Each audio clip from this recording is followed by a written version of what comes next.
It was an old cabin tucked away in a quiet part of the English countryside, somewhere between the small town of Ashton and the rolling hills of Dartmoor. I've been meaning to get away for a while. The stress of work, the constant noise of the city, and the never-ending buzz of my phone had all been getting to me. I needed peace, quiet, and a break from the chaos of everyday life.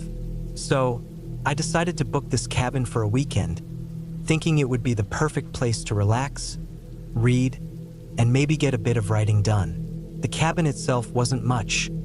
A simple, single-story structure made of wood, with ivy creeping along the sides. It had an old-world charm to it, though, the kind of place you'd expect to see in a period drama. The stone fireplace in the living room looked like it could have been there for centuries, and the creaky floorboards gave the whole place a lived-in, nostalgic feel.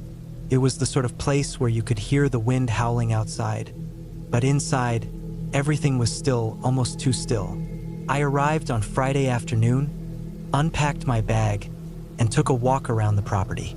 The air was crisp, the sky a pale blue, with just a few clouds drifting lazily across the horizon. The trees around the cabin were bare, their branches swaying slightly in the breeze. It was exactly what I needed. I didn't see another soul as I made my way along the small dirt paths, listening to the crunch of leaves beneath my boots. There was a small stream at the edge of the property that ran quietly, and I found a spot to sit by the water and let my thoughts wander. That evening, I lit the fireplace, brewed a cup of tea, and curled up on the couch with a book. The cabin was cozy, but the isolation began to settle in around me as the night wore on. As the last of the daylight faded, the house grew darker, and the wind outside began to pick up, making the trees creak and groan in the distance. It was peaceful, yes, but also unnervingly quiet. Around midnight, I woke up with a start. I had been drifting in and out of sleep, but something had stirred me awake. The cabin felt heavier somehow, as if it were holding its breath. I lay there for a few moments, listening to the wind rattle the windows, but there was something else. A sound that didn't belong. A low thud, almost like footsteps. My heart skipped a beat.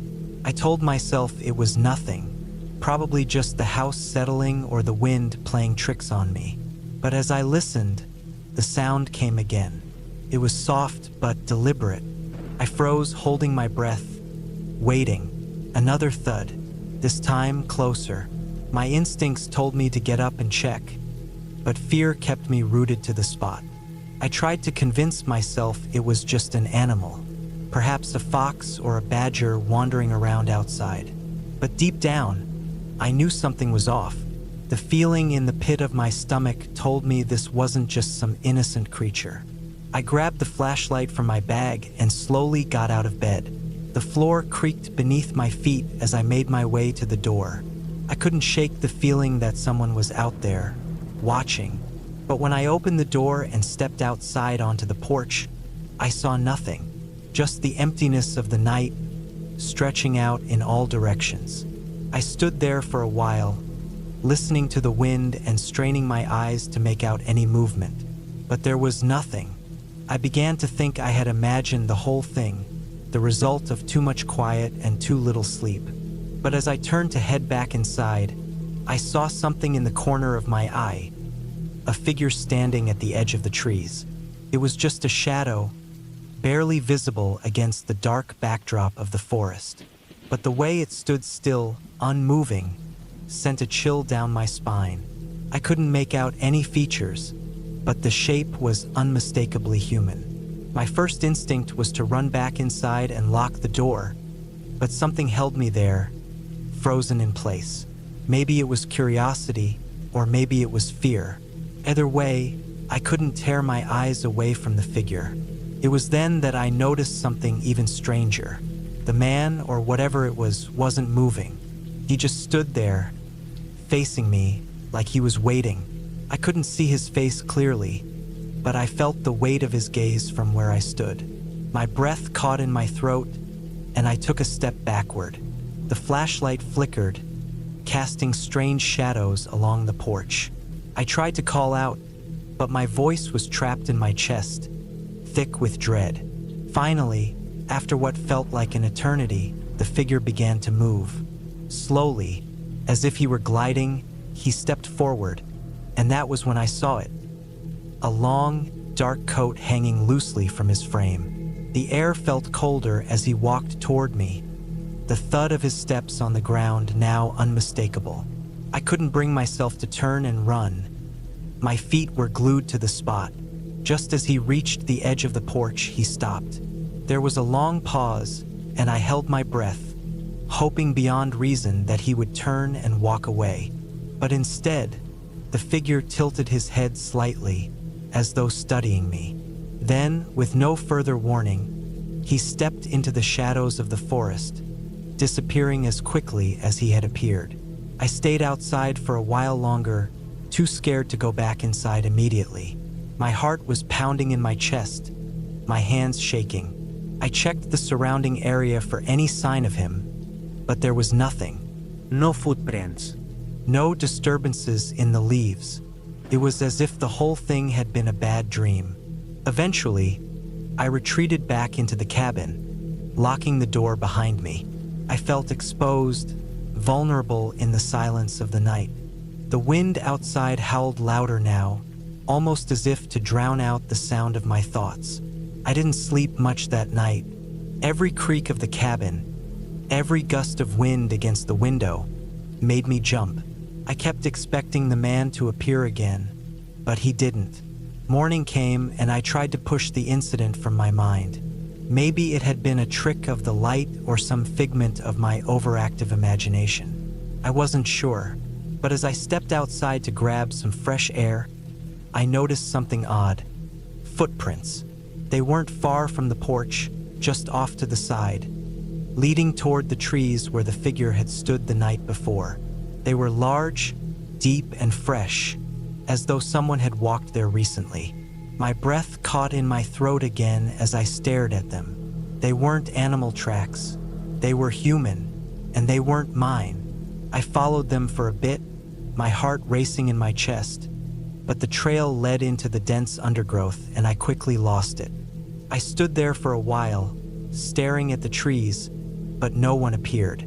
It was just the same quiet forest, the same silence. I spent the rest of the weekend inside the cabin, never once stepping outside after dark. I told myself I was being paranoid, that there was nothing to fear, but I couldn't shake the feeling that someone was watching me, that someone had been there the entire time. When I left on Sunday afternoon, I made sure to lock the cabin tightly behind me, my eyes scanning the woods one last time. I drove away, the quiet road stretching out ahead of me, but I couldn't forget that feeling. The feeling that, even now, something or someone was still out there, waiting.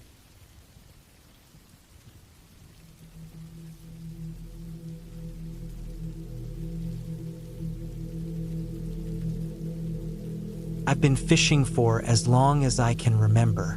It's the one thing that's always been constant in my life, no matter how much time passed. When I was a kid, my dad used to take me out to the lake near our house every weekend. As I got older, I started going alone, enjoying the quiet, the solitude. There's something about being out on the water, away from everything, that just makes the world feel right. So when my old buddy, Greg, suggested a weekend trip up to his family's cabin near a remote lake in Montana, I jumped at the chance. It was early fall, the air was crisp, and the leaves were already turning. Perfect fishing weather. The cabin was deep in the woods, miles from the nearest paved road. Greg had been coming up here since he was a kid, and he knew the area well. He told me the lake was full of big bass and trout, barely touched by other fishermen. It sounded like paradise. We packed up my truck with all the gear we'd need. Rods, tackle boxes, coolers full of food and beer, and a few sleeping bags since the cabin didn't have much in the way of furniture. Greg said the place had been in his family for decades, but it hadn't been used much in recent years. It took us nearly 6 hours to get there. The last stretch of road was nothing but dirt and rocks, winding through thick trees with no signs of civilization in sight. When we finally pulled up to the cabin, I could tell it had been a while since anyone stayed there. The wood was weathered and gray, the windows were caked with dust, and the front porch sagged a little. Still, it was sturdy enough. Inside, it was simple. Just a couple of wooden chairs, an old table, and a small fireplace. The air was stale, but nothing a little fresh air wouldn't fix. After unloading our stuff, we headed straight for the lake. It was about a quarter mile from the cabin, down a narrow trail through the trees. When we reached the water, I was stunned. The lake was absolutely beautiful, completely untouched. Not a single dock or house in sight, just endless trees reflecting on the surface. We fished for hours. The fish were biting like crazy, just as Greg promised. Every few minutes, one of us was reeling in a good-sized bass or trout. It was one of the best fishing days I'd ever had. As the sun started to set, we headed back to the cabin. Greg started a fire while I cleaned and gutted the fish. The whole place smelled like wood smoke and fresh fish frying in butter. We ate until we couldn't move, then sat on the porch drinking beer, watching the stars. It was one of those nights where everything just felt right. The air was cool, the fire crackled, and the only sounds were crickets and the occasional splash from the lake. Then, somewhere deep in the woods, I heard something. It wasn't an animal. I know what deer and coyotes sound like. This was different. It was a slow, deliberate rustling, like something heavy moving through the trees. Greg heard it too. He glanced at me, but neither of us said anything. We just sat there listening. The sound lasted for maybe 30 seconds, then stopped. Probably just a bear, I told myself, or maybe a moose. Nothing to worry about. Eventually, we went inside, shut the door, and crashed for the night. I don't know what time it was when I woke up, but it was pitch black inside the cabin. Something had woken me up, but I wasn't sure what. Then I heard it. Footsteps. Slow, careful steps just outside the cabin. I held my breath, listening. The footsteps moved along the porch, then stopped right outside the door. Greg was still asleep. I could hear his slow, steady breathing. I stayed completely still, my heart pounding. Whoever or whatever was outside stood there for a long time. I could hear them breathing, just a faint, steady inhale and exhale.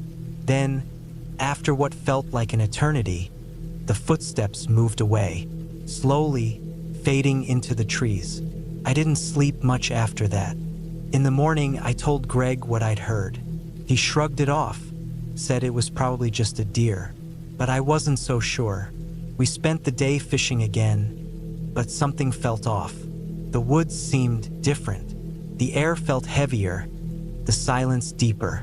Every now and then, I caught myself looking over my shoulder, half expecting to see someone watching us from the trees. I tried to shake it off. We were out in the middle of nowhere. Of course, it was going to feel a little eerie. That night, the footsteps came back. This time, they were louder, more deliberate. They circled the cabin, moving slowly, like whoever it was wanted us to know they were there. Greg heard it too. He sat up, staring at the door. The breathing came back, right outside the window this time. We didn't move. We just sat there, listening. Then, without warning, something yanked the door handle. Hard. I grabbed my knife from my bag, my hands shaking. Greg grabbed his hunting rifle. The door held. Whoever it was didn't try again. Instead, the footsteps moved away, back into the woods. We didn't sleep after that. By morning, we'd made up our minds. We were leaving. We packed up fast, barely speaking. I didn't even bother cleaning up the cabin. I just wanted to get the hell out of there. As we loaded the truck, I glanced toward the tree line. That's when I saw them. A figure half hidden behind a tree watching us. They weren't wearing bright clothes like a hiker or a hunter, just dark, ragged clothing. Their face was pale, almost gray. They didn't move. didn't wave, just watched. I didn't say anything. I just threw the last of our gear into the truck and got in. As we drove away, I looked in the mirror. The figure was still there, standing at the edge of the trees, watching, waiting. I don't know who they were. I don't want to know. But I'll tell you this, I'll never go back to that cabin again.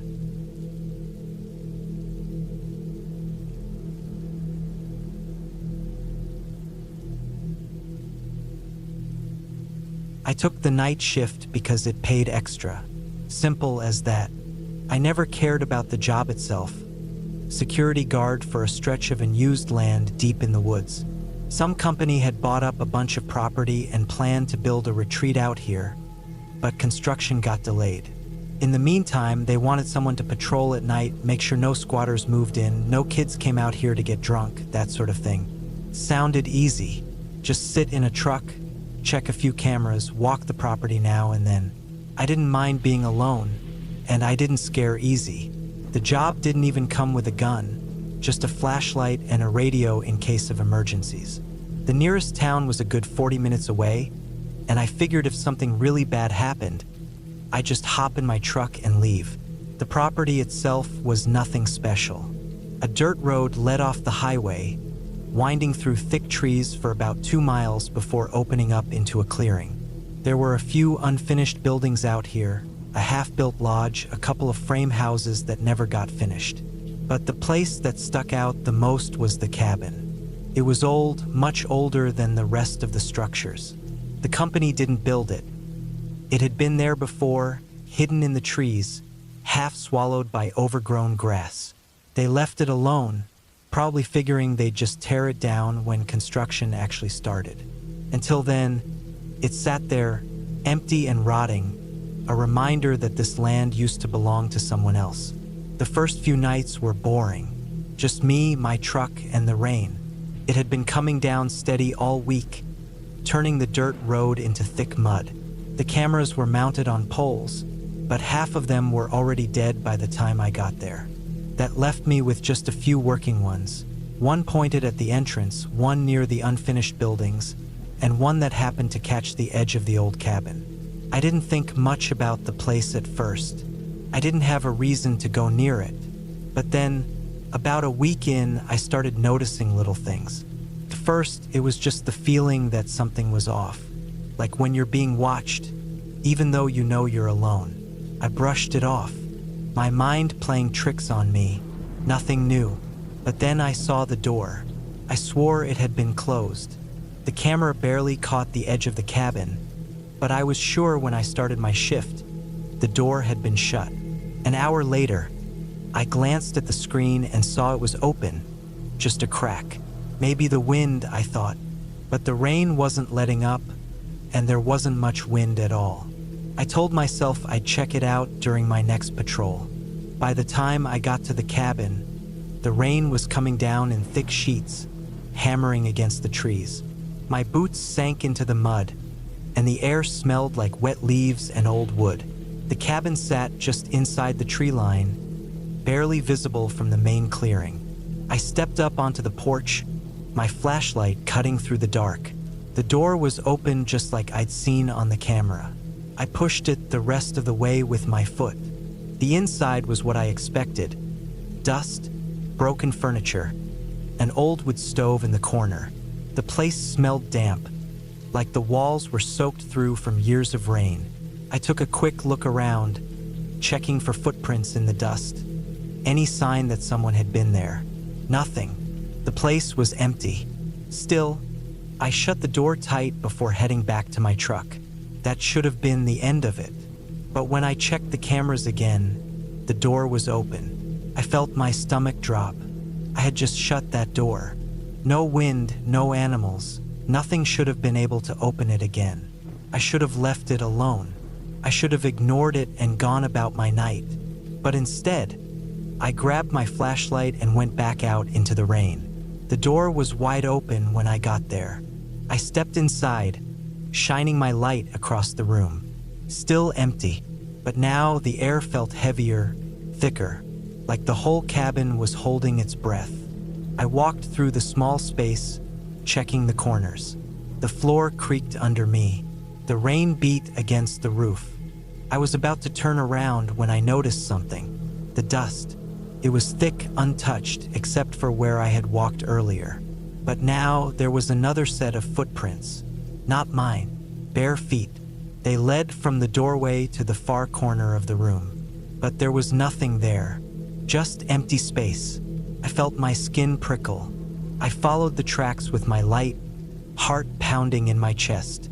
They stopped at the wall like whoever made them had just disappeared. I backed up, stepping out of the cabin and into the rain. I didn't bother closing the door this time. I just walked straight back to my truck and locked the doors. I kept my eyes on the camera feed, watching the edge of the screen where the cabin sat. The door stayed open, rain blowing in, but nothing moved. I told myself it was fine. Maybe the prints had always been there, and I just didn't notice them the first time. Maybe the door was warped from the rain, swinging open on its own. I tried to convince myself of that. Then, just before sunrise, I saw something. The camera facing the entrance picked up movement. Not a person, not an animal. Just something shifting in the trees. A shape too far back to make out. It didn't walk. It didn't run. It just stood there, barely visible through the rain. Watching, I didn't take the night shift again.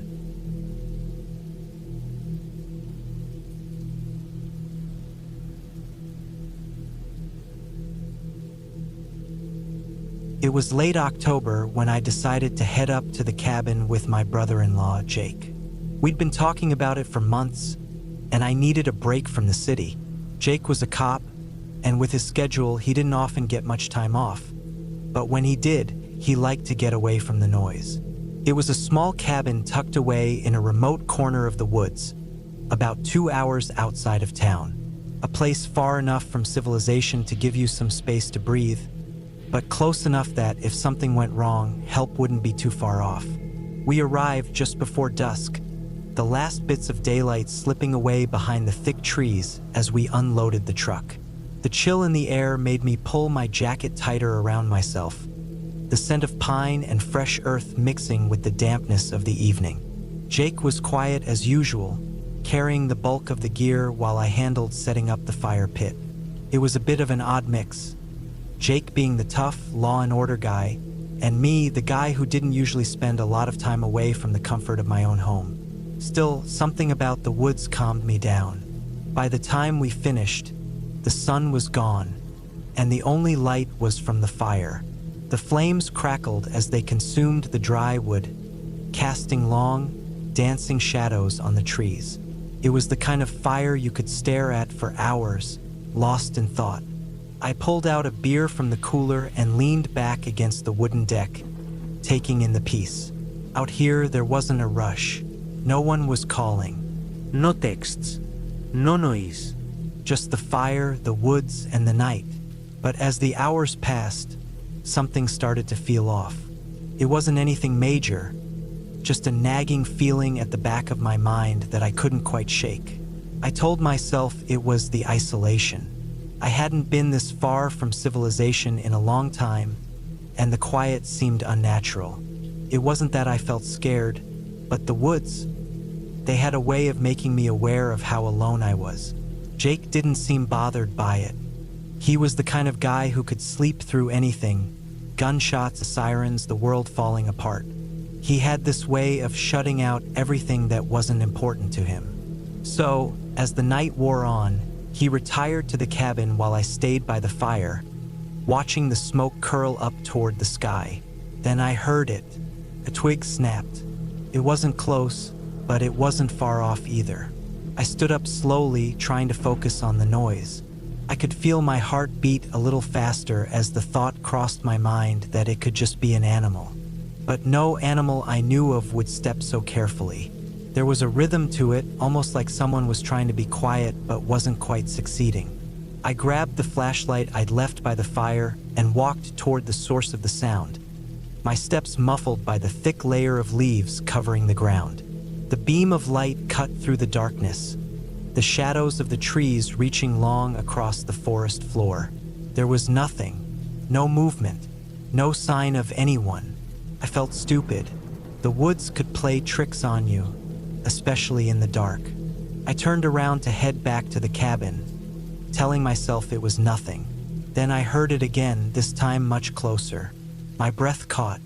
It was a crunching sound, like someone stepping on dry leaves, only it didn't stop. The pattern was irregular, but it was definitely human. My first instinct was to call out to Jake, but I knew that would only make things worse. If someone was out there, making noise like that, they weren't looking to make friends. I swallowed hard and turned to head back toward the cabin. But then, something else caught my attention. The light from the fire was barely visible through the trees, but there was a figure standing just outside its glow. I froze. I couldn't make out much, just a shadow standing still.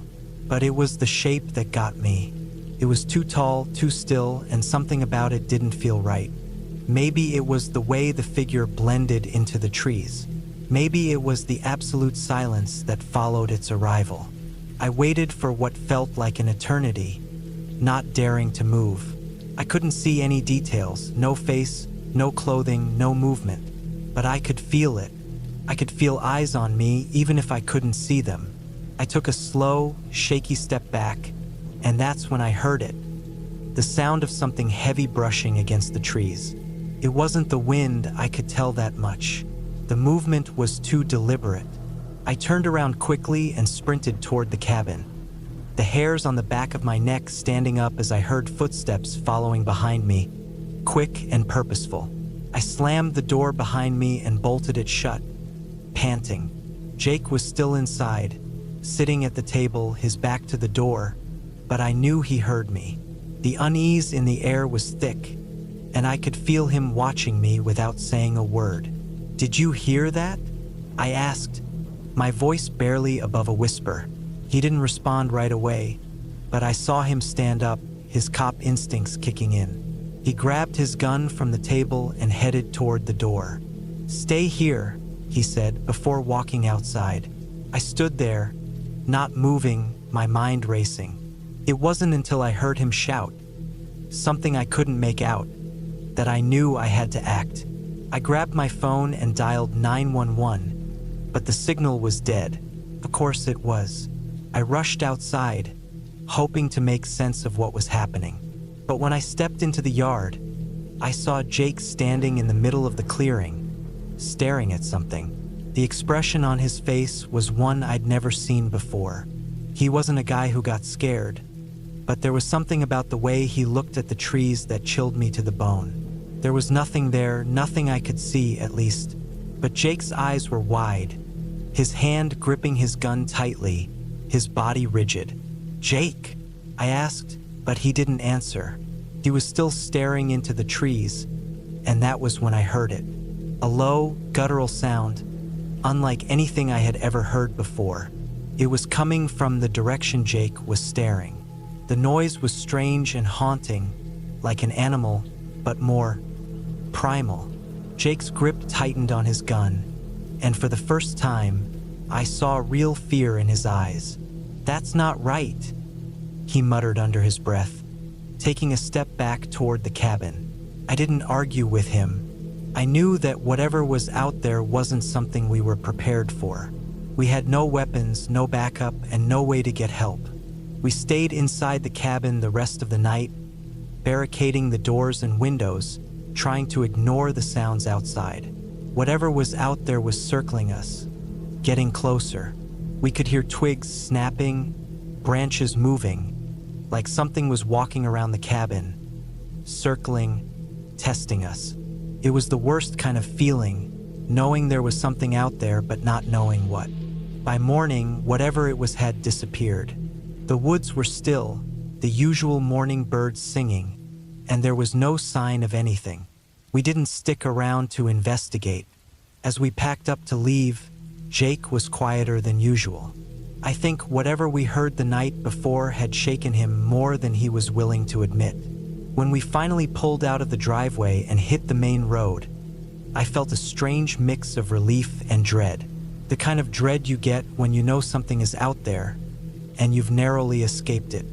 I don't know what was out there that night. I don't think I'll ever know. But whatever it wasn't human. And we weren't going back to that cabin. Not ever again.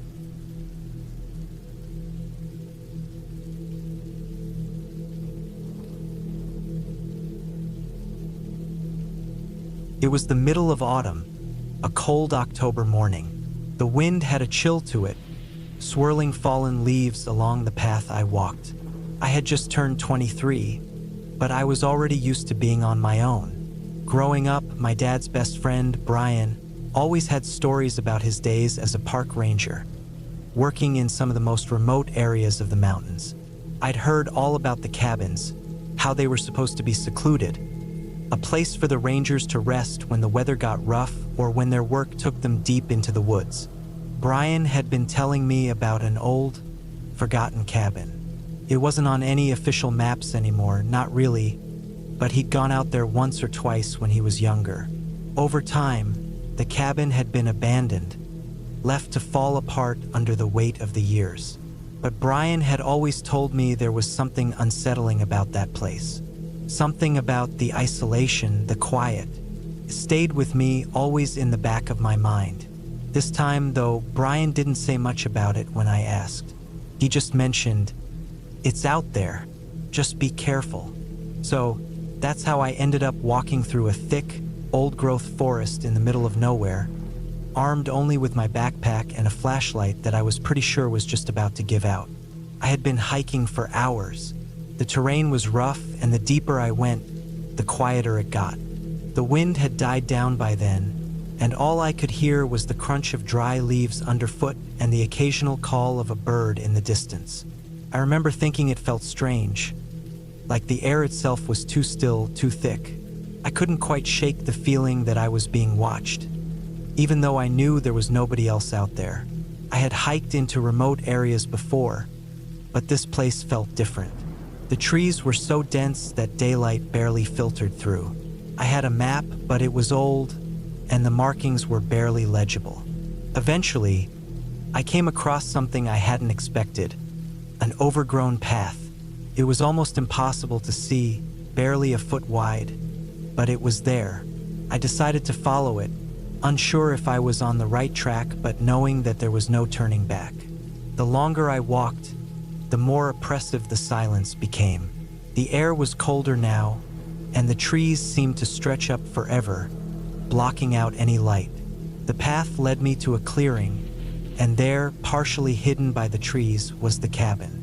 It was exactly like Brian had described, an old, dilapidated structure, looking like it hadn't been touched in years. The wood was weathered, covered in moss, and parts of the roof had collapsed. The windows were boarded up, and the door was hanging off its hinges. I felt a chill run down my spine as I approached it, but curiosity pulled me forward. I hadn't come all this way to turn back now. I stepped onto the porch, the wood creaking under my weight. The front door was open, or at least what was left of it. I hesitated for a moment, then pushed it open further, the hinges squealing in protest. Inside, everything was covered in dust, and the air smelled stale, like something long forgotten. It looked like it had been abandoned quickly. There were old belongings scattered around, a chipped mug on the counter, a torn blanket draped over an armchair, a dusty lamp that still sat on a small table. It all seemed so out of place, as if whoever had left hadn't meant to leave, or maybe had left in a hurry. I took a step deeper into the cabin, my flashlight flickering as I swept it across the room. The walls were lined with shelves that were mostly empty, but I could see a few things scattered around. A small, rusted stove sat in the corner, with a pile of wood beside it. A table in the center of the room was covered in old papers, most of them unreadable now from the rot and age. I picked up one of the papers, squinting at the faded writing. It was a log, but it was mostly unintelligible. Something about weather conditions and routine checks. There was a small line at the bottom of the page that made me pause. "Keep watch. Something's not right. I put the paper down, feeling a creeping unease. I didn't know what that meant, but the longer I stayed, the more uncomfortable I felt. I moved toward the back of the cabin, past a door that led to a small bedroom. I hesitated, then opened it. Inside, the room was mostly bare. A cot lay against one wall, the blanket still neatly folded. On the floor beside it, there was a small trunk. I bent down to open it, but just as my fingers brushed the latch, I froze. There was a noise from outside. At first, I thought it was the wind, maybe a branch falling, but it was too rhythmic, too deliberate. A slow, dragging sound. I stepped back from the trunk, my heart racing. My mind went into overdrive, trying to make sense of it. It was coming from the direction of the porch. I crept back into the main room and looked through the broken window. There was nothing at first, just the forest. Then I saw it, a figure moving between the trees. A man, or at least it looked like a man, moving slowly, dragging something behind him. My pulse quickened. The figure was tall, and the way he moved was unsettling, like he wasn't quite walking, more like he was shuffling. I froze, unsure of what to do. There was nowhere to hide in the cabin. I glanced around, looking for an escape, but the only way out was through the front. I wasn't sure how long the figure had been there, or how long he'd been watching me, but my gut told me I was in danger. The figure stopped at the edge of the clearing. My heart hammered in my chest as he stood there, unmoving, as if he was waiting for something. I didn't know what he was waiting for, but I couldn't stay here any longer. I turned and ran toward the back of the cabin, not daring to look out the window again. I wasn't sure where I was going, but I had to get away. The air felt thick, heavy with something I couldn't name. I ran through the woods, hearing nothing but the sound of my own feet pounding the ground. The wind had picked up again, and the trees creaked in the gusts. Eventually, I found the path again, though I didn't know how I had strayed from it in the first place. I followed it, not daring to look back, pushing myself harder, faster, until I finally emerged from the forest and into a small clearing. I wasn't sure how far I had gone, but I knew I couldn't stop. Not yet. When I finally made it back to the road, I collapsed on the side of it, gasping for breath. The sun was beginning to set, casting long shadows across the landscape. I didn't know what had happened back there, or who that figure was, but I knew one thing for sure. I wasn't going back to that cabin. Not ever. I later found out from Brian that the cabin had been abandoned for years, and no one had gone near it in a long time. The ranger who had been stationed there had left abruptly, and there were rumors about strange things happening in the woods around that cabin. But no one ever really knew for sure. To this day, I can't explain what I saw or heard that day, but I know one thing. Some places are meant to stay forgotten. Some places are better left alone. And the park ranger cabin was one of those places.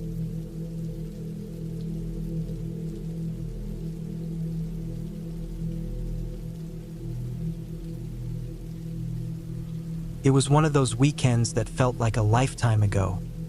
Perfectly peaceful, but loaded with a sense of unease that I couldn't quite place. I was 27, trying to escape the noise of the city for a few days. So I rented a small, isolated cabin in the woods. The weather was crisp, and the leaves had just begun to change colors. The kind of fall that made everything seem like a picture from an old postcard. The cabin was tucked away in the backwoods of northern Michigan, miles away from any town or road. The kind of place where you can't even get a signal on your phone. I was okay with that, maybe even excited about it. I'd read about this place online. The reviews were a little strange, but the overall sentiment was good. People spoke highly of the cabin's seclusion, its charm, and the surrounding landscape. It seemed like the perfect way to escape for a weekend, to disconnect from everything that had been wearing me down. I hadn't planned to bring anyone along. It felt like the kind of trip where I just wanted to be alone with my thoughts, maybe read a book or two, take some walks in the woods, and enjoy the quiet. The drive up had been smooth, despite the winding, narrow roads. When I finally arrived, the cabin was just as it was in the photos, small, wooden, with a little porch that overlooked a lake. The air was thick with the smell of pine and wet earth. I could hear the sound of the water lapping against the shore and the rustling of leaves as the wind picked up. There was something about the place that felt old, but not in a creepy way, more like it had stories to tell, if only it could speak. The inside was cozy, just one big room with a stone fireplace, a small kitchen, and a worn-out couch. The floor creaked underfoot, and the smell of wood and dust filled the air. There was a bed in the back corner, its frame sturdy, though the quilt on it looked like it had been there for years. I set down my bag, opened the windows to let the cool air in, and then sat down in front of the fire. That night, everything was peaceful. The quiet was different from the noise of the city. There were no cars, no voices, not even the hum of electrical devices. Just the crackling of the fire and the occasional rustling of something outside. I felt relaxed for the first time in ages, maybe a little too relaxed. By the next morning, things started to feel a little different. It was subtle at first, just a slight change in the air, like something had shifted overnight. I woke up to the sound of something scratching against the outside of the cabin. It wasn't the wind. There was a definite rhythm to it, like something was trying to get in. I stood up slowly, walked over to the window, and peered out, but I saw nothing. I tried to brush it off, maybe a raccoon or something, but as the day went on, the feeling in the air seemed to grow heavier. I went out for a walk in the woods, hoping the fresh air would clear my head, but even the trees felt off.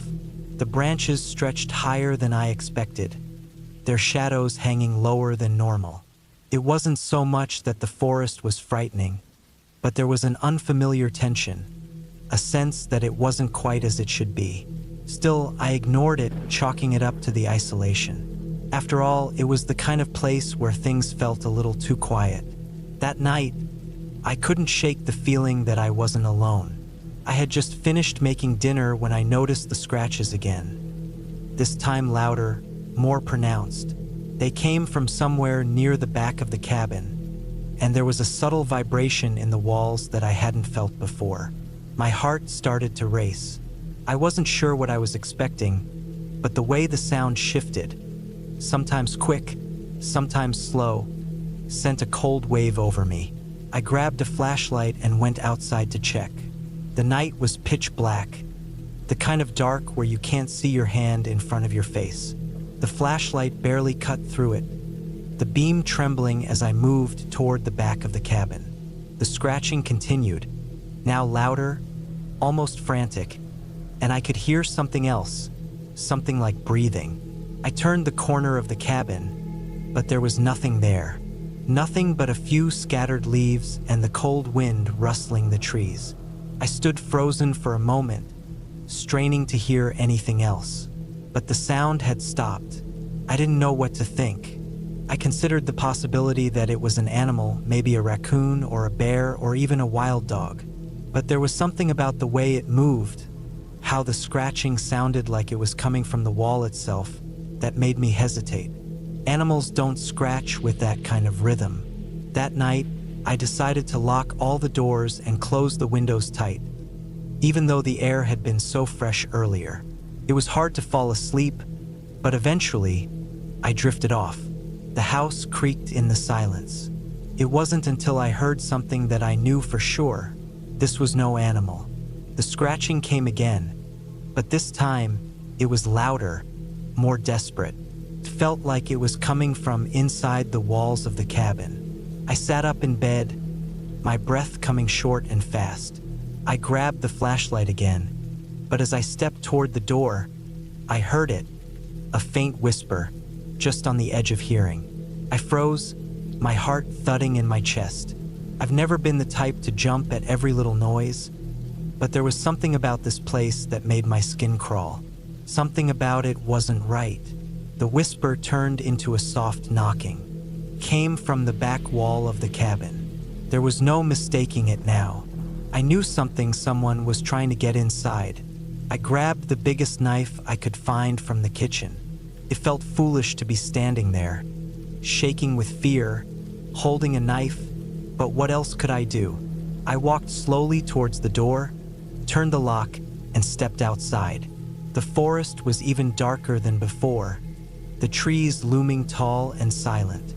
I kept the flashlight trained on the back of the cabin, but when I turned the corner, I saw something that made my stomach drop. The wall was scratched, deep gouges carved into the wood, as though something had been trying to claw its way in. I stared at it for a long time, trying to process what I was seeing. And then it hit me. The scratches weren't from an animal. They were from something much stronger, something more deliberate. The whispering started again, faint but unmistakable. It was coming from inside the cabin, from the very walls themselves. I rushed back to the door and swung it open, but as I stepped inside, I felt it. Something was waiting for me. The room was cold now, and the fire I had left burning was nothing but a pile of embers. There was a pressure in the air, a weight that made it hard to breathe. I could feel eyes on me, though I couldn't see anyone. I turned to run, but the door slammed shut behind me with a force that made the walls shake. I grabbed the knob and tried to open it, but it wouldn't budge. I was trapped. The walls were closing in. It took everything I had to stay calm, but I knew I couldn't panic. I knew I had to get out. I ran to the windows, but they were sealed tight, the wood warped from the cold. My mind raced, but every direction I turned, I kept hearing it. Scratching, whispering, the sound of something scraping against the walls of the cabin. I don't know how long I spent in that cabin. Time felt like it had stopped, the world outside frozen in place. Every sound in the woods felt like it was closing in. The scratching had become deafening. The whispers turned into words. The words turned into screams. I didn't know if they were coming from me or the walls anymore. But then, just as suddenly as it had started, the cabin went silent. I found the courage to turn back toward the door, and to my surprise, it opened without resistance. The night outside was still, the air cold and sharp. The moon hung low in the sky, and there was nothing, no movement, no sound, just the eerie quiet of the woods. I left the cabin that night, and I didn't look back. When I finally made it to the nearest town the next day, I found out the history of that cabin. It had been abandoned for years before I rented it. The locals spoke in hushed tones about strange occurrences in the area, about how the cabin had a long history of people disappearing. People who went in looking for peace and came out with nothing but fear in their eyes. They said it wasn't the forest that was dangerous. It was what lived inside the walls of that cabin.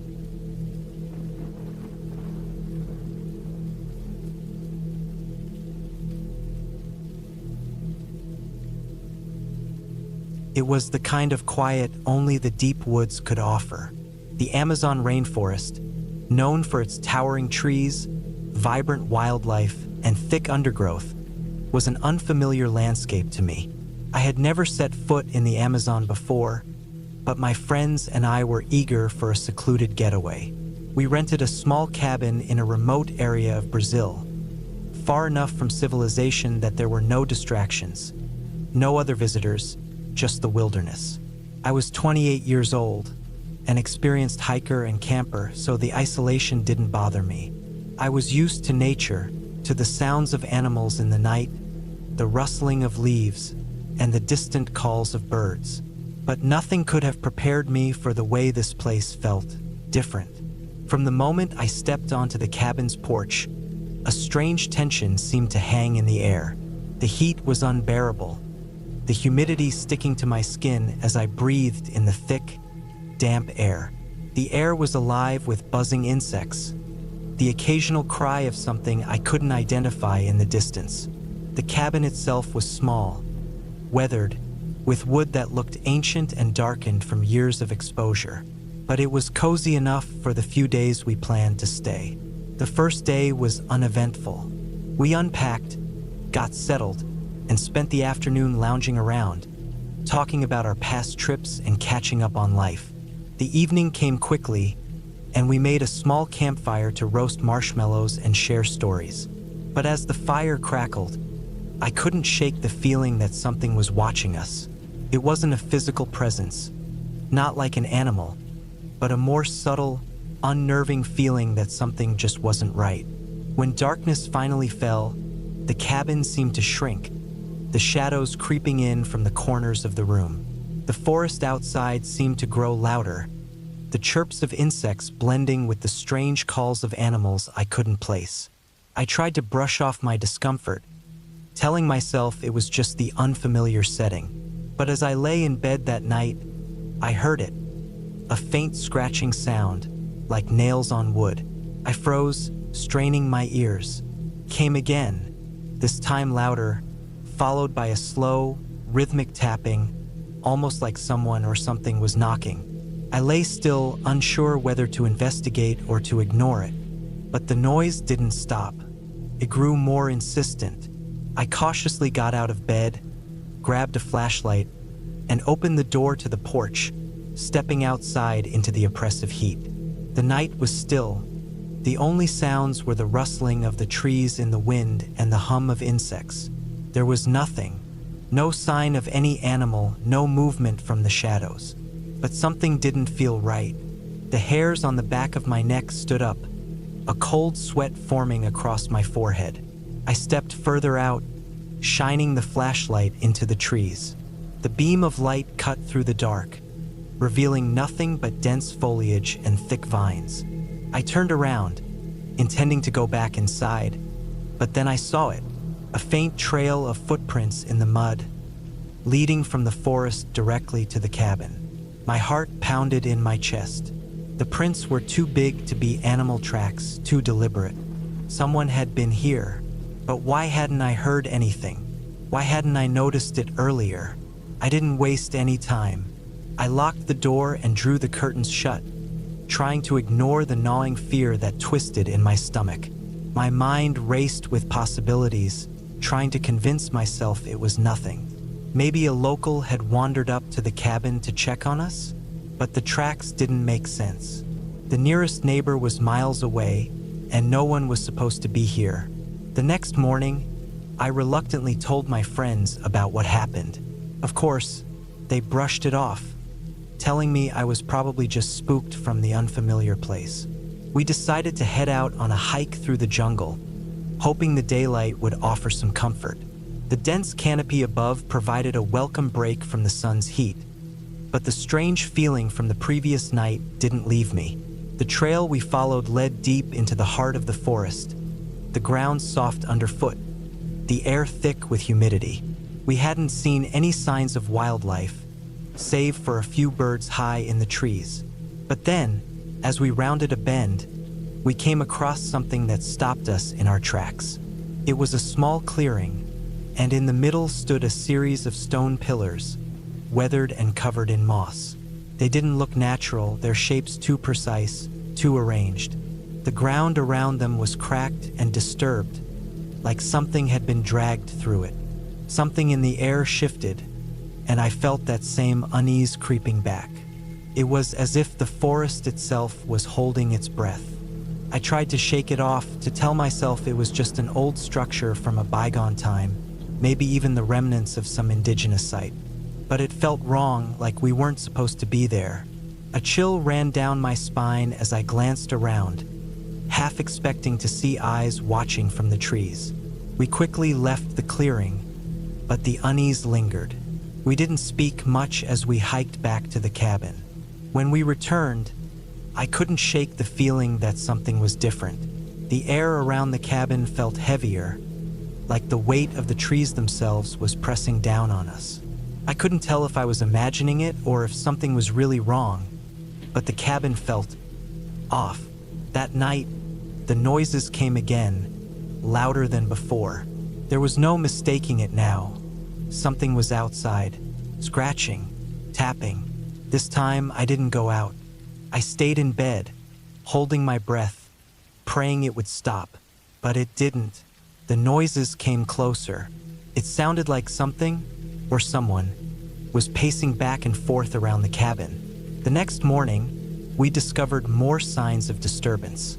The footprints were back, more numerous this time, leading around the cabin as though something had been circling it. I tried to reason it out. Maybe it was an animal, a large one, but the prints didn't match anything I knew. They were too human-like, too deliberate.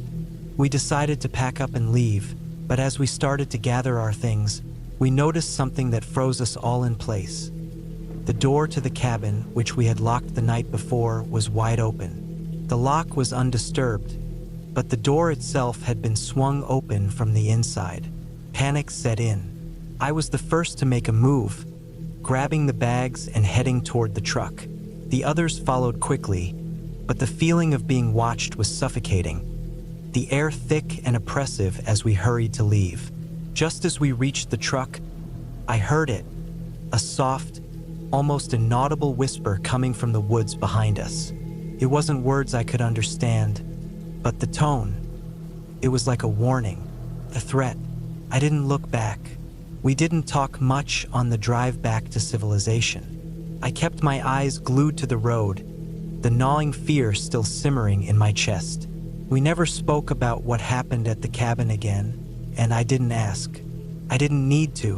Whatever had happened there, I knew it wasn't over. Something followed us. I'm sure of it. And now, every time I go into the woods, I can feel it. Something watching, something waiting.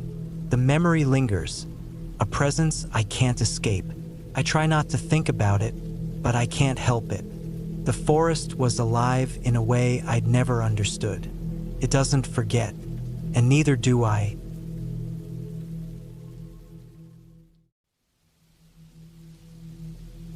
I don't know why I rented that cabin. Looking back, it was a stupid decision, but at the time, it made sense. I needed a break. London was suffocating. The endless noise, the rush, the constant feeling that I was falling behind.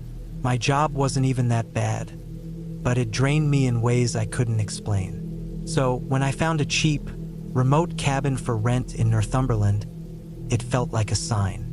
The listing described it as a secluded retreat in the woods, perfect for unwinding. No Wi-Fi, limited cell service. That was fine. I wanted to unplug, to sit in silence, to let my thoughts settle. The pictures showed a modest wooden cabin with a stone fireplace, a single bedroom, and a small deck overlooking the trees. It looked cozy, peaceful. I booked it for a week. The drive there was long. I left London in the early morning, stopping only for petrol and coffee. As I got further north, the roads narrowed, twisting through forests and empty fields. I didn't see many other cars. The sky was gray, and rain drizzled in slow, steady waves. Typical English weather. By the time I reached the cabin, the sun was setting behind thick clouds. The place looked exactly like the pictures, maybe a bit older, a bit more worn. The wooden walls were dark with age, and the windows were small, tucked beneath the sloping roof. The forest surrounded it on all sides, thick and quiet. No other houses, no signs of life. Inside, the air smelled like damp wood and old stone. The furniture was simple, a small sofa, a wooden table, a few chairs. The fireplace was stocked with logs. The kitchen was basic but functional, the bedroom small but clean. It was enough. The first 2 days were uneventful. I spent my time reading, walking in the woods, and cooking simple meals. At night, I sat by the fire with a book, listening to the wind rustling through the trees. The isolation felt good, cleansing. Then, on the third night, I saw him. It was late. The fire had burned down to glowing embers, and I was getting ready for bed. As I passed by the window, something caught my eye. A shape, a shadow in the trees. I froze. It was a man. He stood just beyond the tree lean, half hidden by the darkness. He wasn't moving, just standing there watching. A cold wave of fear crept through me. I tried to make sense of it. A hiker? A hunter? Someone lost? But why would he be standing there, still as stone at this hour. I turned off the lights, hoping it would make it harder for him to see inside. My heart was hammering. I watched for a while, barely breathing. He didn't move. I locked the doors, double-checked the windows, and forced myself to go to bed. Sleep didn't come easy. Every creak of the cabin made my skin crawl. I kept picturing him out there, standing in the dark, waiting.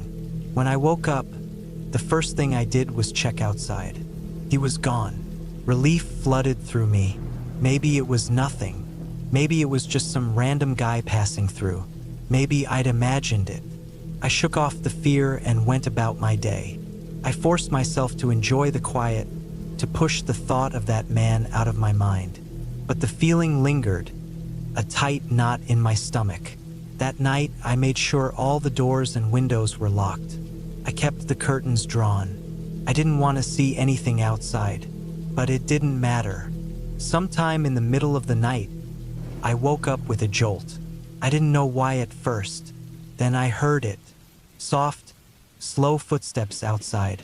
I held my breath, my heart pounding. The footsteps circled the cabin, crunching over the gravel path. Slow, deliberate. I stayed completely still. I didn't move. I didn't breathe.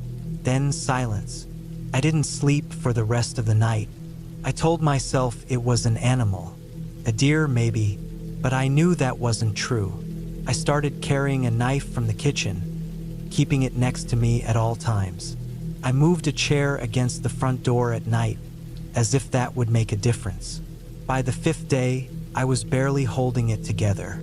The silence of the woods, once peaceful, now felt suffocating. Every creak, every rustle of leaves sent my nerves into overdrive. I wasn't imagining things. I wasn't paranoid. There was someone out there, and he wasn't leaving. It rained that night, hard. The kind of rain that pounds against the roof, drowns out every other sound. I thought maybe, just maybe, it would keep him away. I was wrong. Sometime past midnight, I heard it. The sound of the front door handle turning. Slow. Testing. I bolted upright in bed, every muscle in my body tense. The door was locked. The chair was still in place. Then, a tap on the window. Not a knock. A single, deliberate tap. I didn't move. Top. Again slow. Calculated. I gripped the knife so hard my knuckles ached. My breathing was shallow, my body frozen. Then silence. I stayed like that for what felt like hours, my ears straining for any sound. The rain hammered against the cabin, masking everything else. I didn't sleep. I didn't close my eyes once. When the sun finally rose, I packed my things and left. I didn't care about my booking. I didn't care about the refund. I threw everything into my car and drove, heart pounding, eyes darting to the trees. As I turned onto the main road, I glanced in the rearview mirror. For just a second, I saw him, standing at the edge of the woods, watching me leave. I didn't stop. I didn't look back. I drove until I reached the nearest town, until I was surrounded by people, by noise, by life. I never went back. I don't know who he was. I don't know what he wanted. But I know one thing. He was waiting for something. And I'm glad I didn't stay long enough to find out what.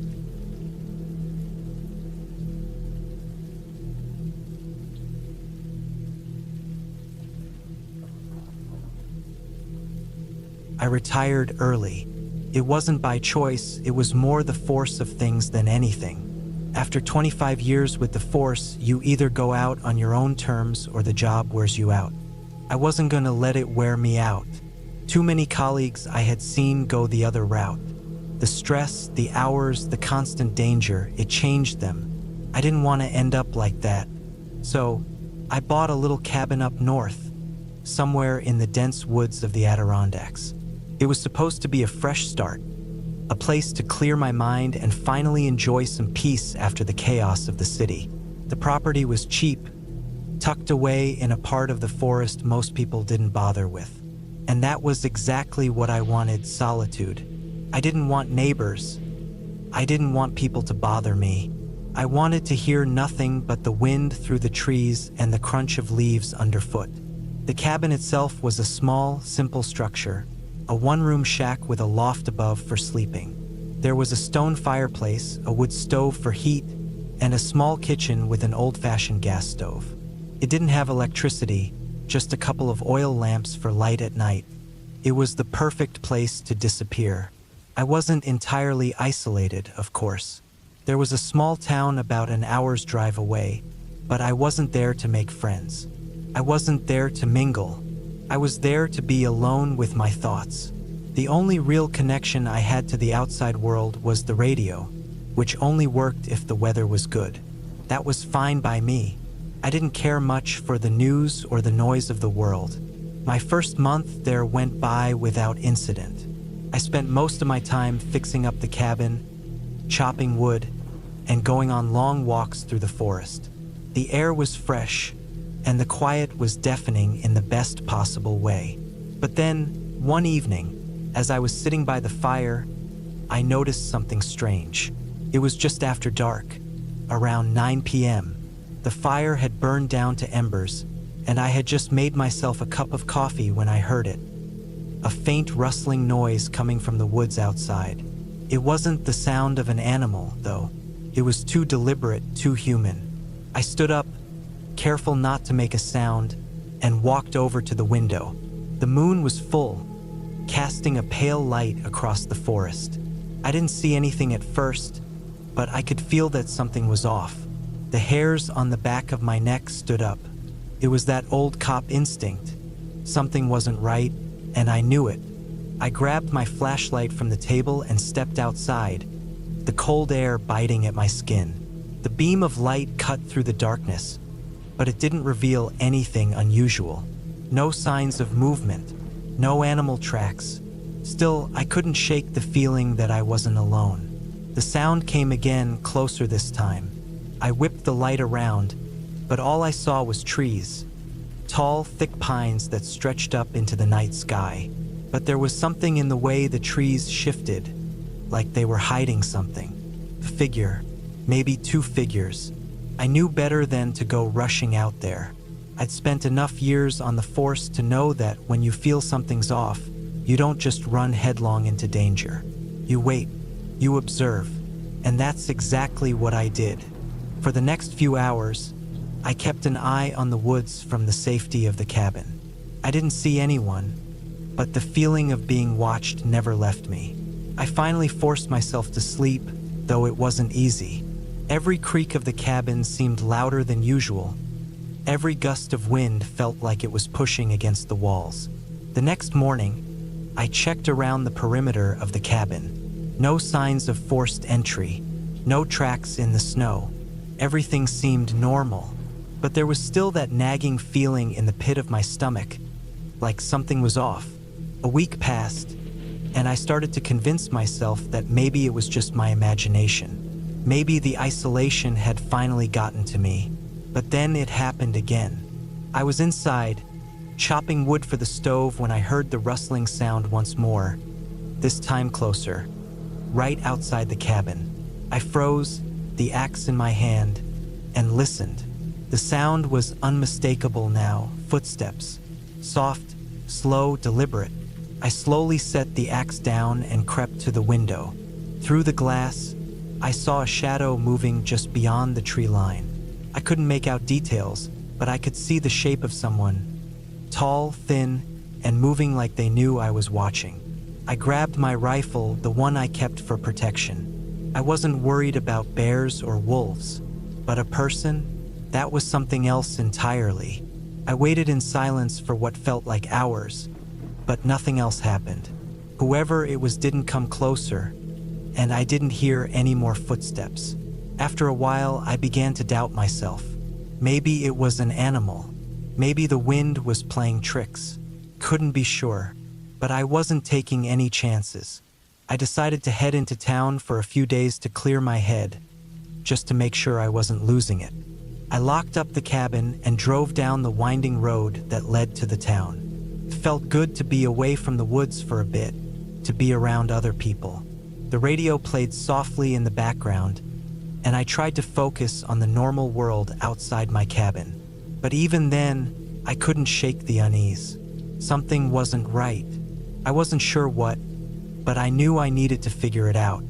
The next few days passed without incident, but my mind kept returning to the cabin, to the woods. And then, on the fourth day, I received a call. It was the sheriff. He asked if I had been back at the cabin yet. I told him no, that I was still in town. He sounded serious.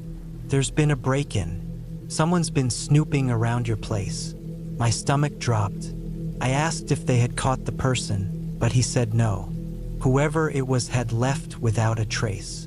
The sheriff wanted to know if I had seen anyone strange recently, but I didn't have much to tell him, just the odd rustling in the woods. I hung up the phone, my heart racing. I knew I had to go back. The feeling of being watched was back in full force. I drove straight to the cabin, adrenaline pumping through me. When I got there, the place was eerily quiet. There were no signs of forced entry, but I noticed the door was slightly ajar. Someone had been inside. I stepped cautiously over the threshold, my eyes scanning every corner of the cabin. Everything looked undisturbed, but I couldn't shake the feeling that someone had been watching me, waiting for me to return. That night, I locked every door and window, checked the perimeter again, and sat in the dark, waiting. Hours passed, and just when I was starting to let my guard down, I heard it again. The sound of footsteps, slow and deliberate, moving just outside. I wasn't going to let whatever it was catch me off guard. This time, I was ready. I grabbed my rifle and slowly moved to the window. The moonlight illuminated the forest, and there, just beyond the trees, I saw him, a man. He was tall, wearing a dark jacket, his face obscured by the shadows. But it was clear he was watching me. I knew he had to be the one who had been lurking around the cabin. I didn't hesitate. I opened the door and stepped outside, the rifle aimed at the figure. I wasn't going to let him get away again. But just as I was about to confront him, he turned and disappeared into the woods, vanishing into the night. I waited for what felt like an eternity, but he didn't come back. The woods were silent again, and the feeling of being watched finally faded. The next day, I went into town and spoke to the sheriff. He said he'd send someone to investigate, but I knew it was only a matter of time before I saw that man again. The sheriff's deputy did come out and search the area, but they found nothing. No tracks, no signs of anything unusual. As far as they were concerned, it was just another one of those things that couldn't be explained. But I knew better. I knew what I had seen. I decided to stay a few more weeks, determined to not let fear drive me away from the place I had worked so hard to make my home. There were moments when the fear crept back, but I would stand my ground. The man never returned, and over time, the unease faded. The forest returned to its peaceful silence, and life slowly returned to normal. I don't know what he was after or why he was watching me, but I do know one thing. The woods can be a quiet place, but they are never truly silent. There's always something out there, something watching, waiting. But in the end, I was the one who stayed. I was the one who didn't let the fear take me. The man never came back, and I could finally breathe easy again. The woods were mine again, and this time I was ready.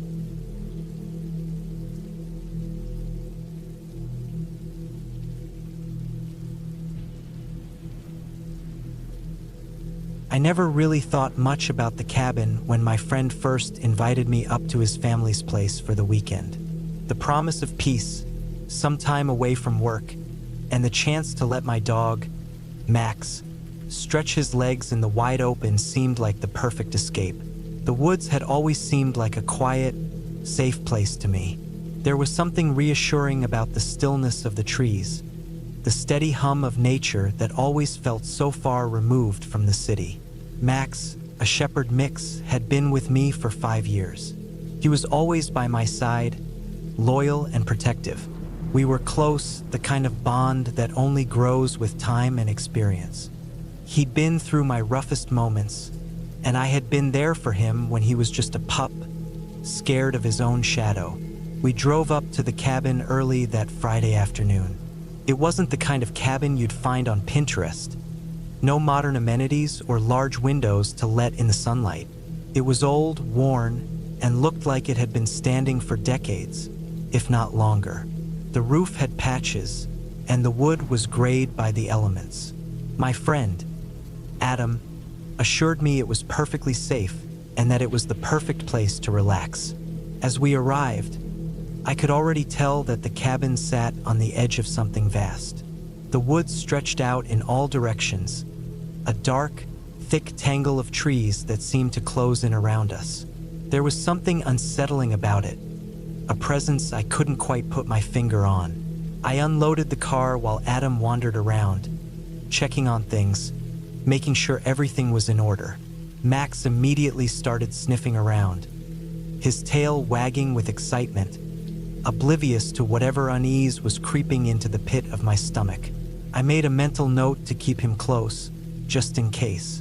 The first night was quiet. Too quiet, actually. There was no sound from wildlife, no distant calls of owls or rustling in the underbrush, just an eerie stillness. Adam seemed to brush it off, talking about how it was just the time of year. Things slowed down in the woods as the colder months set in. We ate a simple dinner, laughed over beers, and eventually retired to our respective rooms. But I couldn't sleep. Max, usually the picture of calm at night, was restless too. He lay on the floor beside the bed, his eyes darting back and forth, his ears perked. Every so often, he would let out a soft growl, not loud enough to alarm Adam, but enough to make my skin prickle. I could feel the tension building in the air, like something was waiting. Around midnight, I finally got up. Max followed me to the window, pressing his nose to the glass. I stood beside him, looking out into the pitch-black woods. Nothing, just trees, shadows, and the distant silhouette of the mountains. Yet I couldn't shake the feeling that something was out there, watching us. My heart rate quickened as I scanned the darkness. Max's low growl broke the silence. His hackles were raised, and he was staring intently into the trees. I stepped back from the window, my pulse quickening, unsure of what he was reacting to. I listened closely but heard nothing. No footsteps, no rustling in the leaves. "Max, what's wrong?" I whispered. He didn't respond. He was still focused on the dark, as though he could see something I couldn't. After a few minutes, the feeling subsided, and I convinced myself that I was just being paranoid. Maybe I had seen a shadow move in the wind or heard something in the woods that was completely natural. I went back to bed, trying to shake off the unease, but sleep didn't come easily. The next morning, things seemed normal, even if I still couldn't fully shake the feeling from the night before. Adam was already up, making coffee in the small kitchen. Max was more relaxed now, his usual energetic self as we ventured out into the woods for a short hike. The sunlight was beginning to filter through the trees, and the crisp air was refreshing. It was easy to forget the discomfort from the previous night.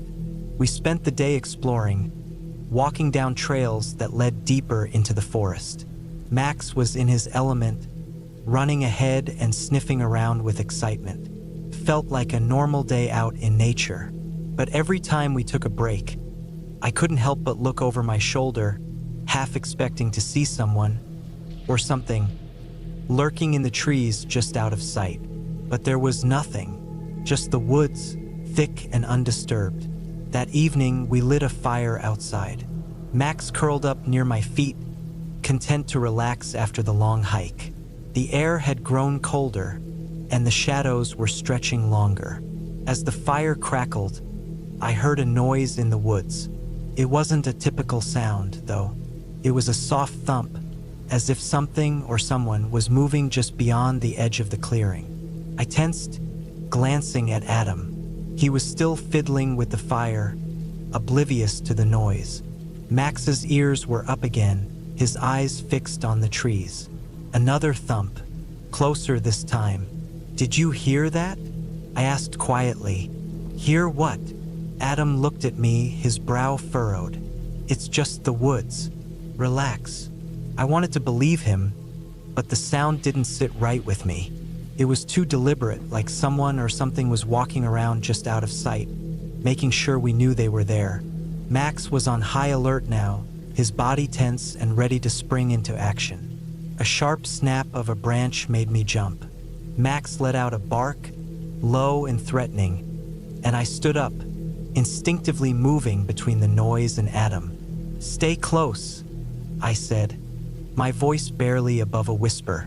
Adam looked at me, finally understanding the seriousness in my tone. He grabbed a nearby flashlight, and we both stood still, listening. Nothing. The woods were quiet again, too quiet.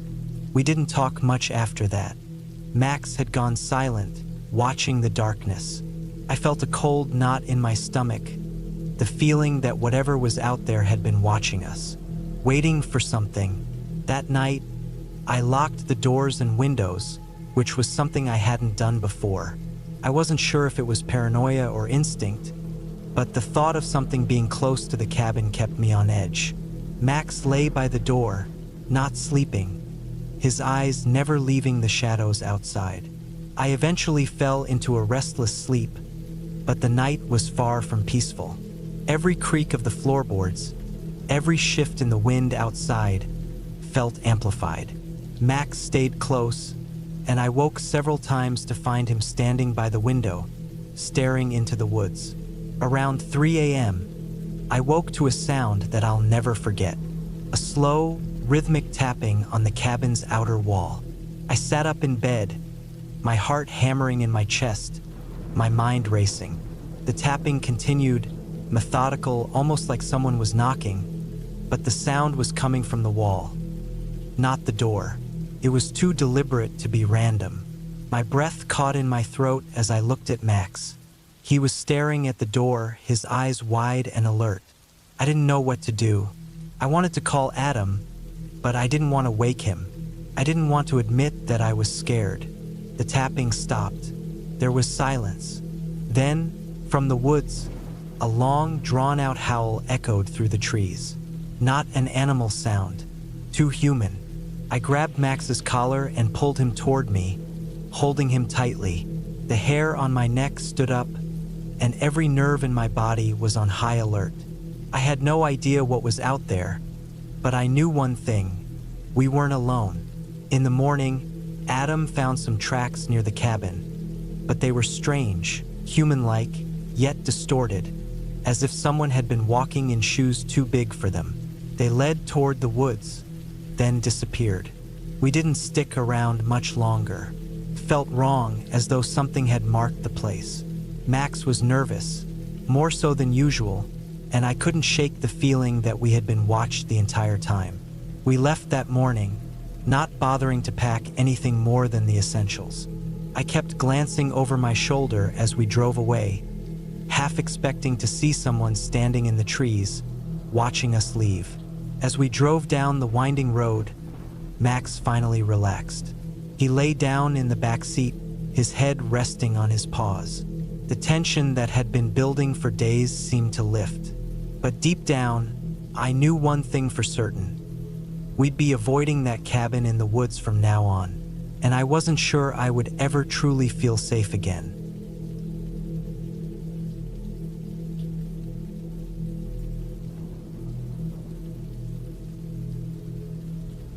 It was one of those nights where the rain never stopped. Thick sheets of it came down hard, making the dark woods around me even darker, the sound of it drowning out nearly everything else. I sat inside the small cabin, the only source of light being the dull yellow glow of the lantern on the table beside me. It flickered slightly as the wind howled outside, pushing the rain against the windows like an endless barrage. The sound was constant, filling up the silence of the night, leaving me alone with my thoughts. I had taken this job a few months back. A simple gig, or at least that's what I thought. a seasonal ranger position, taking shifts at a remote cabin in the middle of the woods. The job was straightforward: keep an eye on things, make sure no one was trespassing or poaching, and report anything unusual. The kind of work that mostly involved sitting around, occasionally checking the perimeter, and writing down anything worth noting in the logbook. The cabin itself was small, built from thick logs, meant to withstand the worst of the weather. A single room with a cot in the corner, a stove, a desk, and a radio for emergencies. The walls were lined with shelves holding old books and a few supplies. There was no running water, just a rain barrel outside, and the bathroom was an outhouse a few yards away. It wasn't much, but it did the job. Tonight was my first shift alone in the rain. I had been through quiet nights, cold nights, even long nights where the only thing keeping me company was the distant sound of owls or the rustling of branches in the wind. But this was different. The rain made everything feel heavier, like it was pressing down on the cabin, on me. I checked my watch. Almost midnight. I had another 6 hours before my shift ended. I leaned back in my chair, listening to the rain, trying to ignore the way it made the darkness outside seem even deeper. I had already done my rounds earlier in the evening, walking the perimeter with my flashlight, making sure everything was in order. There was nothing to report. No signs of people, no disturbances, just the forest, wet and quiet. I picked up the logbook and flipped through the pages. Most entries were the same: weather conditions, occasional wildlife sightings, nothing out of the ordinary. The last entry from the previous ranger noted something about hearing noises near the tree line. Likely an animal. Still, I made a mental note of it. The wind picked up again, rattling the window. I glanced outside, but all I could see was darkness and the streaks of rain against the glass. I exhaled slowly and went back to my notes.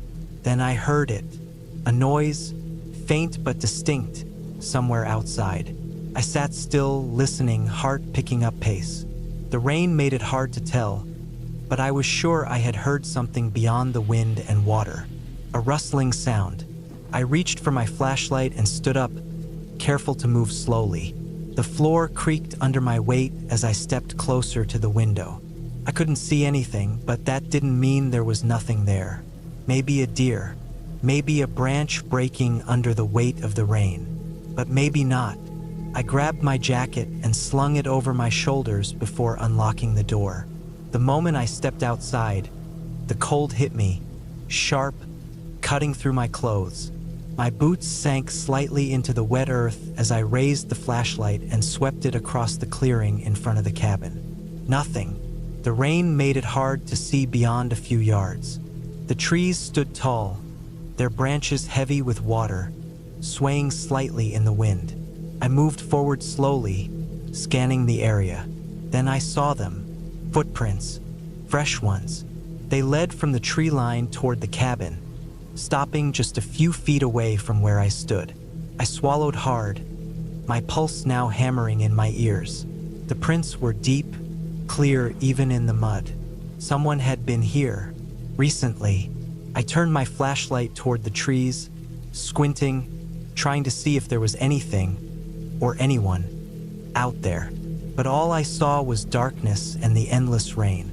A part of me wanted to call it in, to use the radio and report it. But another part of me hesitated. What would I even say? Hey, I found some footprints in the rain. It wasn't much to go on. I followed the prints back to where they started, my boots sinking into the mud with each step. They disappeared into the thick brush at the edge of the woods. I stood there for a moment, scanning the trees, trying to ignore the unease creeping up my spine. Then I heard it again. A sound. Closer this time, a sharp crack, like a branch breaking underfoot. I turned sharply, my flashlight cutting through the dark. For a brief second, I thought I saw something move, a shadow shifting between the trees. I didn't wait. I turned back and headed straight for the cabin, stepping inside and locking the door behind me. My breath came fast as I leaned against the wood, listening. Silence, only the rain, but I knew someone was out there. I double-checked the lock and grabbed the rifle from the rack on the wall, just in case. I wasn't about to take any chances. I kept the flashlight in one hand, the rifle in the other, and moved toward the window. Nothing, but I didn't sit down. I didn't relax. I stood there for what felt like hours, waiting, listening. And then, just before dawn, I saw it. A figure, standing just beyond the tree line. Tall, unmoving, watching. I tightened my grip on the rifle, heart hammering. The rain made it hard to see, but they were there. Then, slowly, they turned and disappeared into the woods. I didn't sleep for the rest of the shift. When the next ranger came to relieve me in the morning, I told them everything. Showed them the footprints, described what I had seen. We searched the area, but there was nothing left. No tracks, no signs of anyone. Just the wet ground and the endless trees. I quit the job a week later. I never found out who it was, what they wanted, or why they were watching. But I knew one thing for sure. I wasn't alone that night.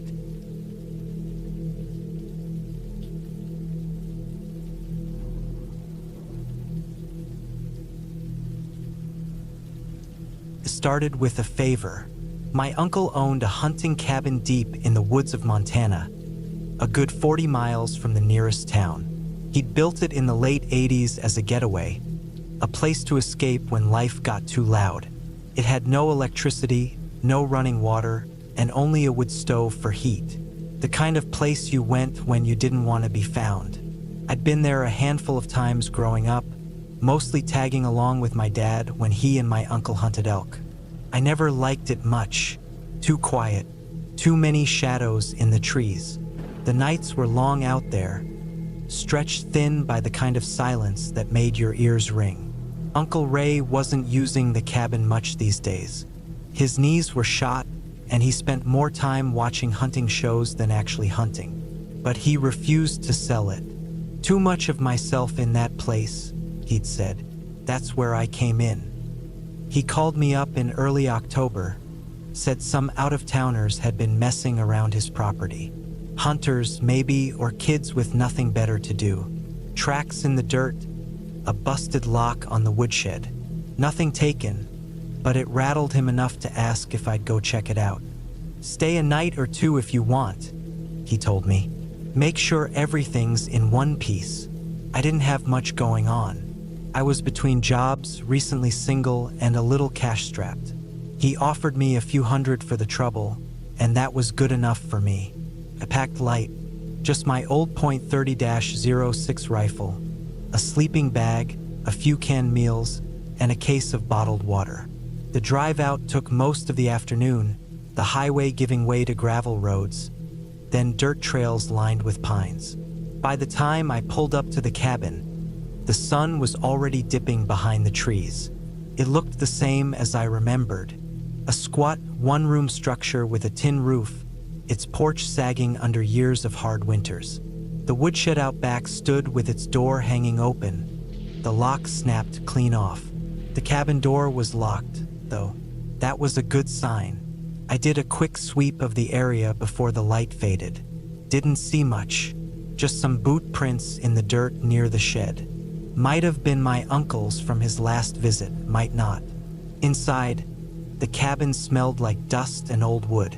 The single cot was still made up, and the shelves held a few cans of soup and some bottled water.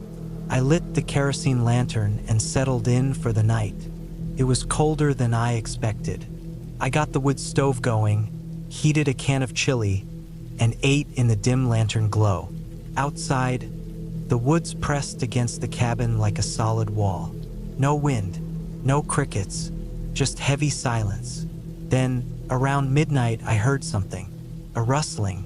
Not the wind, not an animal scurrying through the brush. It was deliberate, slow, like footsteps circling the cabin. I grabbed my rifle and killed the lantern, my heart thudding. The footsteps stopped. I stood there, barely breathing, waiting. Then something scratched at the door. Not knocking, scratching, long, deliberate drags of something against the wood. I stayed completely still. The scratching stopped. For the next hour, I heard nothing. Eventually, I crawled into my sleeping bag, the rifle in arm's reach.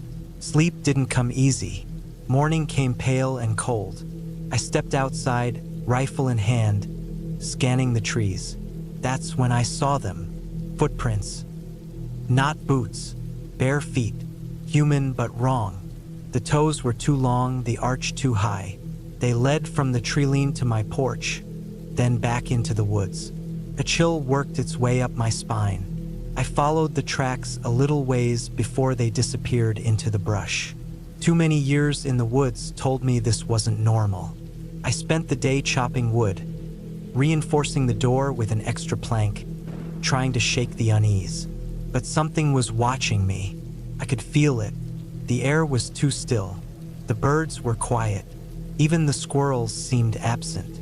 I should have left, but something in me didn't want to back down.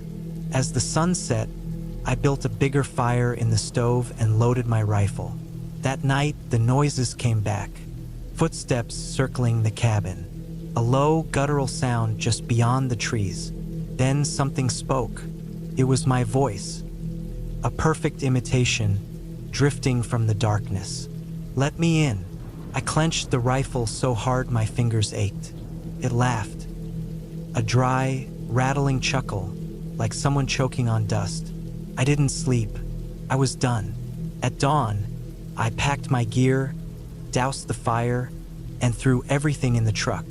But when I tried to start it, the engine wouldn't turn over. I popped the hood. Spark plugs were missing.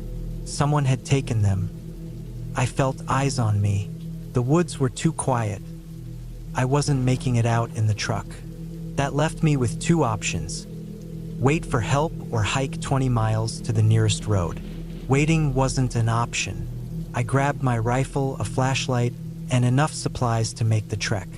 I stuck to the dirt trail leading out, moving fast, trying not to think about what might be following. 3 miles in, I saw something, a man or something like one, standing in the trees ahead, tall, too tall, bones pressing against paper-thin skin. It grinned at me, then it moved, not like a person, like a puppet with its strings cut. Fast, jittery, wrong. Asterisk, asterisk, I ran. My boots pounded the dirt. My breath tore through my lungs. Then I heard it running too. Behind me, beside me, everywhere. Asterisk, asterisk, a blur of movement in the trees. I raised the rifle and fired. The crack of the shot split the silence. Nothing. Iran harder. Mile after mile until my legs burned and my lungs felt like they'd burst. Then I saw it. The road. A truck was coming. I stumbled into the road, waving my arms, half sobbing. The driver, a rancher, slammed his brakes, jumping out. I barely got the words out. Something's in the woods. He didn't ask questions, just got me in the truck and drove. I never went back. A week later, my uncle called, said he drove up to the cabin to check it out, said the door was wide open, said something had trashed the place, said he found footprints. Bara. Human. Wrong. I told him to burn the cabin down. He didn't, but he never went back either.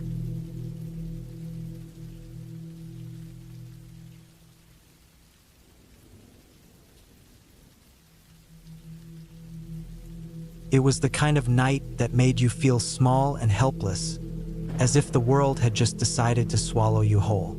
The rain poured down in sheets, a constant battering against the roof of the small, weathered cabin I had rented for a quiet weekend getaway. My name's Mike, and I'd come to this remote corner of the Appalachian Mountains to get away from the noise of the city, to reset after a long stretch at work, the kind of reset that you think will heal you, clear your head. The cabin was tucked away in the woods, far from any neighbors or signs of life. The road leading to it was nothing more than a rutted path that barely looked like it had been touched in years. I'd passed an old "no trespassing" sign halfway down, but it didn't bother me much. I was alone, no one would be wandering around. The isolation was exactly what I wanted. Inside, the cabin smelled of wood and dampness. There was a fireplace in the corner, stacked high with enough firewood to last through the worst of the winter. The wooden floors creaked under my boots as I moved around, unpacking a small bag of food and a few supplies I thought I might need.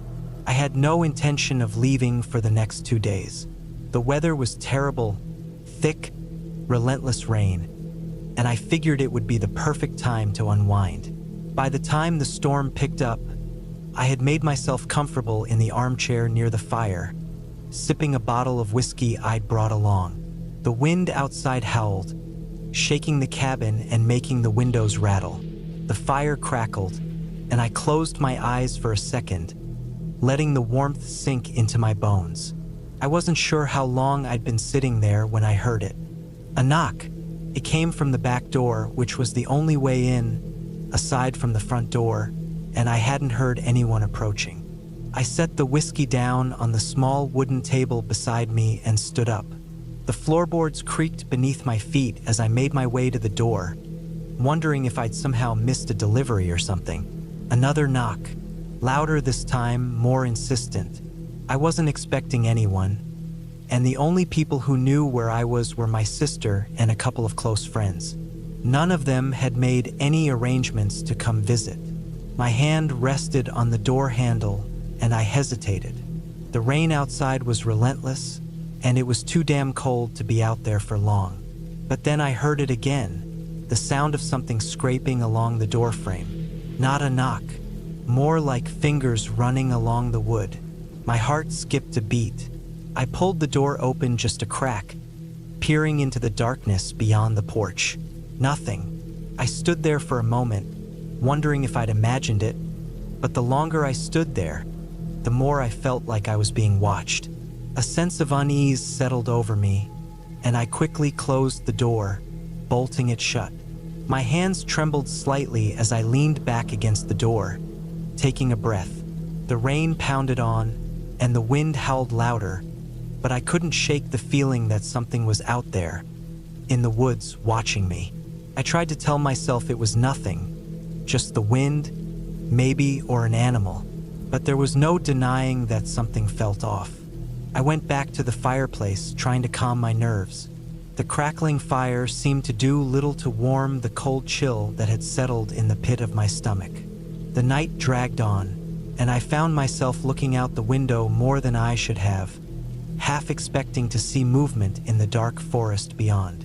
Then, just as I was starting to get lost in my thoughts, I heard it again, a low thud, like something heavy being dropped on the porch. I didn't move for a long moment, but the urge to investigate was too strong. Slowly, I rose from the armchair and walked over to the window. The rain blurred the view, but I could just make out the outline of something near the porch. I crept to the door again, slowly, cautiously. This time, I didn't open it all the way. Instead, I cracked it open just enough to peek outside. The porch was empty. The only thing out there was a small package, wrapped in brown paper. I stared at it for a long time, feeling a strange sense of foreboding. There was no note, no sign of who had left it, and no explanation for why it had been dropped there in the middle of a storm. I knew I should leave it alone, that it wasn't worth investigating, but I couldn't bring myself to just leave it there. What if it was important? What if someone was trying to get a message to me? Against my better judgment, I stepped out onto the porch, my boots sinking into the muddy ground as I approached the package. The rain was coming down harder now, the cold stinging my face as I picked it up. It was surprisingly light, almost as if there was nothing inside at all. I brought it back inside, setting it down on the table. I stared at it for a moment, my breath fogging up the air. Finally, I tore the paper away. Inside, there was a small, folded piece of paper. I hesitated before unfolding it, but when I did, my heart stopped. The message was simple, scrawled in hurried, shaky handwriting. I see you. I froze, staring at the words. For a moment, I thought my mind was playing tricks on me. Maybe it was some sick joke, prankster neighbors, or someone who knew I was here. But something deep in my gut told me that wasn't the case. My instincts were screaming at me to leave, to pack up and go, but it was too late for that. I knew someone was out there, watching, waiting. I quickly bolted the door again, pacing the small cabin in a frenzy. My mind raced as I tried to figure out what to do. Should I call the police? No signal. No one was coming. A noise from outside caught my attention. A soft scraping sound, like something or someone dragging along the ground. I froze, every muscle in my body tensed, my ears straining. The sound grew louder, coming closer to the door, and I could hear the faintest of breaths, as if someone were standing just beyond the threshold. The seconds dragged on, my heart pounding in my chest as I waited, breathless. Then there was a knock, a single, deliberate knock. I stood there, my hands clammy, unsure of what to do. Should I open the door again? Was it just someone messing with me? Or was this the beginning of something much darker? Suddenly, the knock came again, this time louder and more forceful, as if the person on the other side knew I was there. I had to make a decision. I quickly ran to the small window beside the door and peered out, my heart skipping a beat when I saw nothing but the thick, pouring rain. But as I looked closer, I noticed something. A dark shape moving quickly in the shadows. I knew I wasn't alone anymore. Without thinking, I grabbed the nearest heavy object I could find, the iron poker from the fireplace, and stood by the door, waiting. Every fiber of my being screamed for me to run, to get out of there. But it was too late for that now. Whoever was out there had already found me. The knock came again, but this time it wasn't just a knock. It was a banging, hard and fast, as if the person was trying to break in. I tightened my grip on the poker, my knuckles white, waiting. I couldn't move, couldn't even breathe. Then suddenly the banging stopped. Silence. I stayed still for what felt like an eternity, my body tense, my heart racing. And then I heard it, the unmistakable sound of something dragging across the floor, coming closer. A shadow passed in front of the window. I wasn't alone. I backed away from the door, my heart pounding in my chest as I tried to think of something, anything, to do. I was trapped in this small cabin with no way out. And then the door handle turned. The door opened, but I was ready. I swung the iron poker with all my strength, hearing a sickening thud as it connected with something or someone on the other side. The door slammed shut, and I heard a muffled curse, followed by a low growl.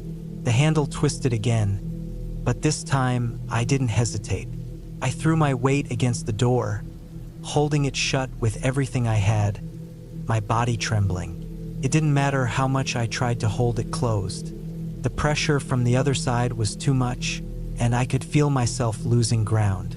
And then, just as suddenly as it had all started, the pressure stopped. The door swung open, but there was no one there. Nothing. The silence stretched on, and for a moment, I couldn't breathe. It wasn't until I heard the soft thud of something falling to the floor, something wet and heavy, that I dared to look outside. The porch was empty, except for the package that had been left for me, and the dark red smear on the ground. I didn't wait around to see what else was coming. I gathered what I could, left the cabin behind, and never looked back. It's been years since that night, and I can still feel the weight of those words, "I see you." But what I never understood was, who exactly was out there, and why hadn't they finished the job?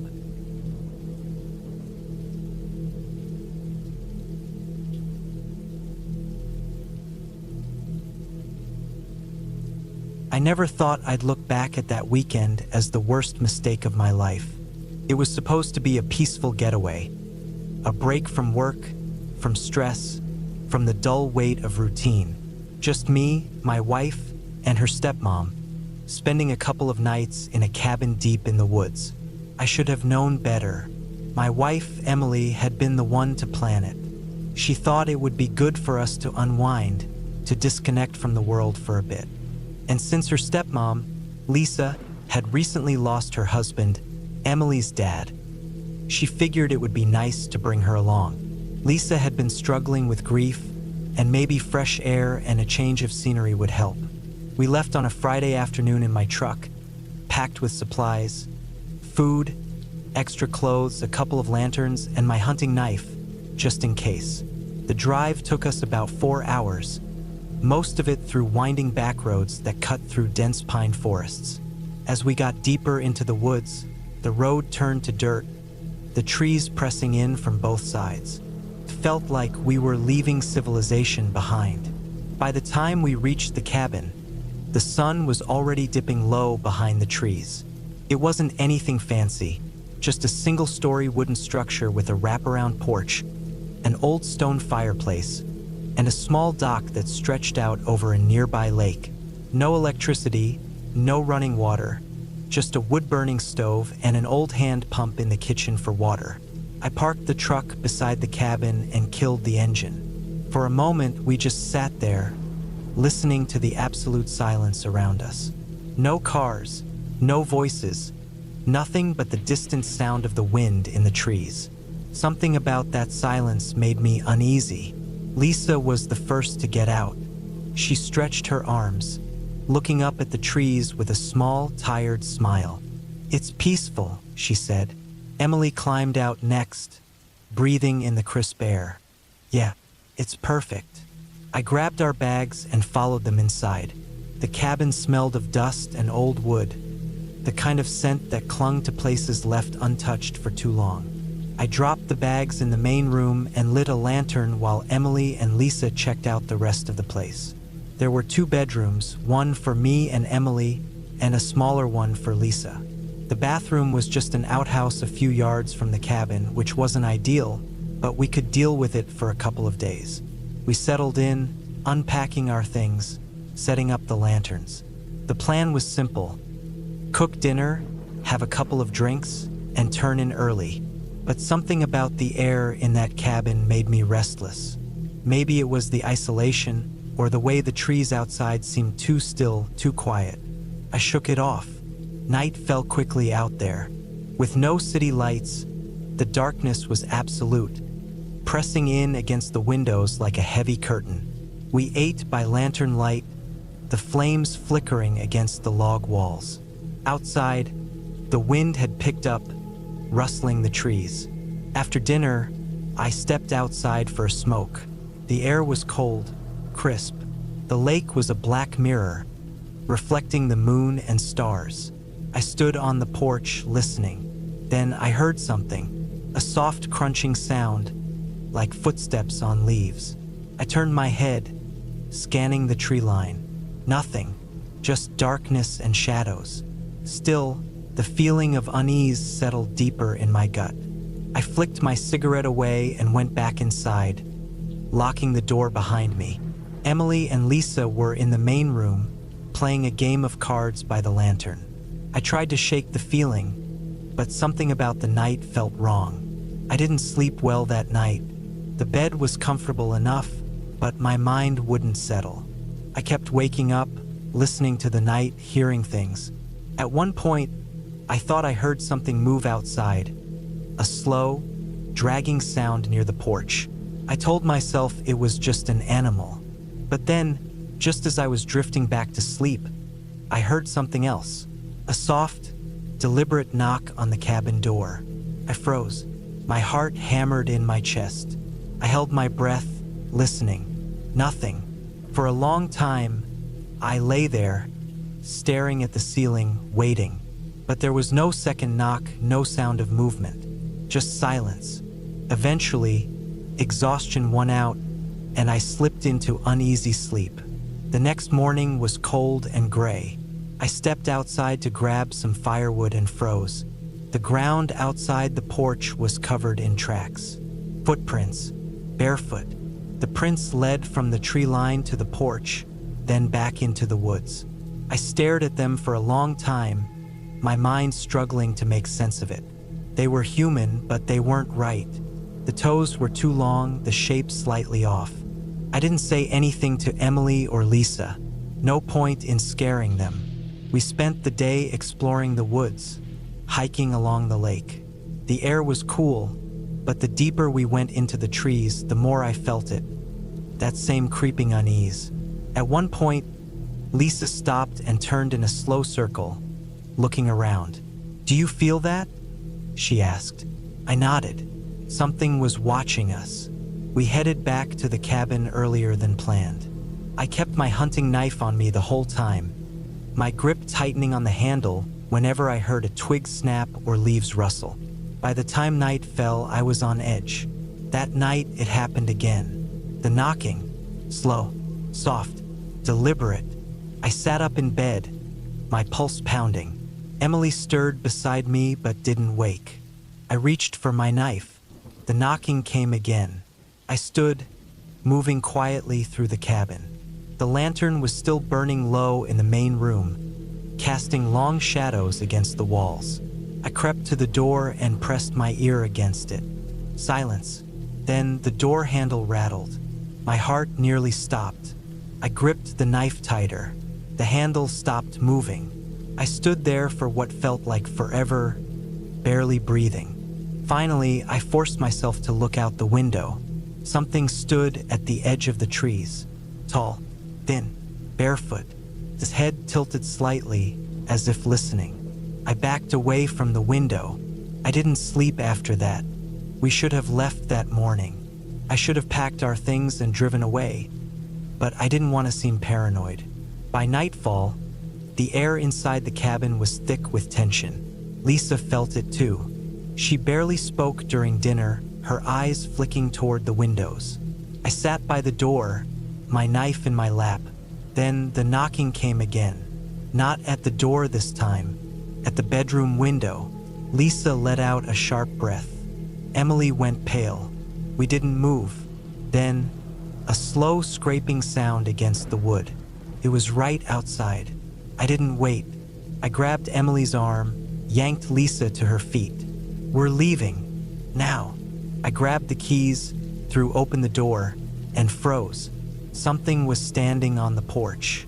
Tall, thin, wrong. I slammed the door shut, locked it. It didn't try to break in. It just stood there, waiting. I don't remember much after that. Just the three of us huddled in the main room, the lantern burning low, listening. At some point, the sound stopped. By dawn, it was gone. We left everything behind, just ran for the truck and drove. I don't know what we saw out there, but sometimes late at night, I still hear it. That slow, deliberate knocking.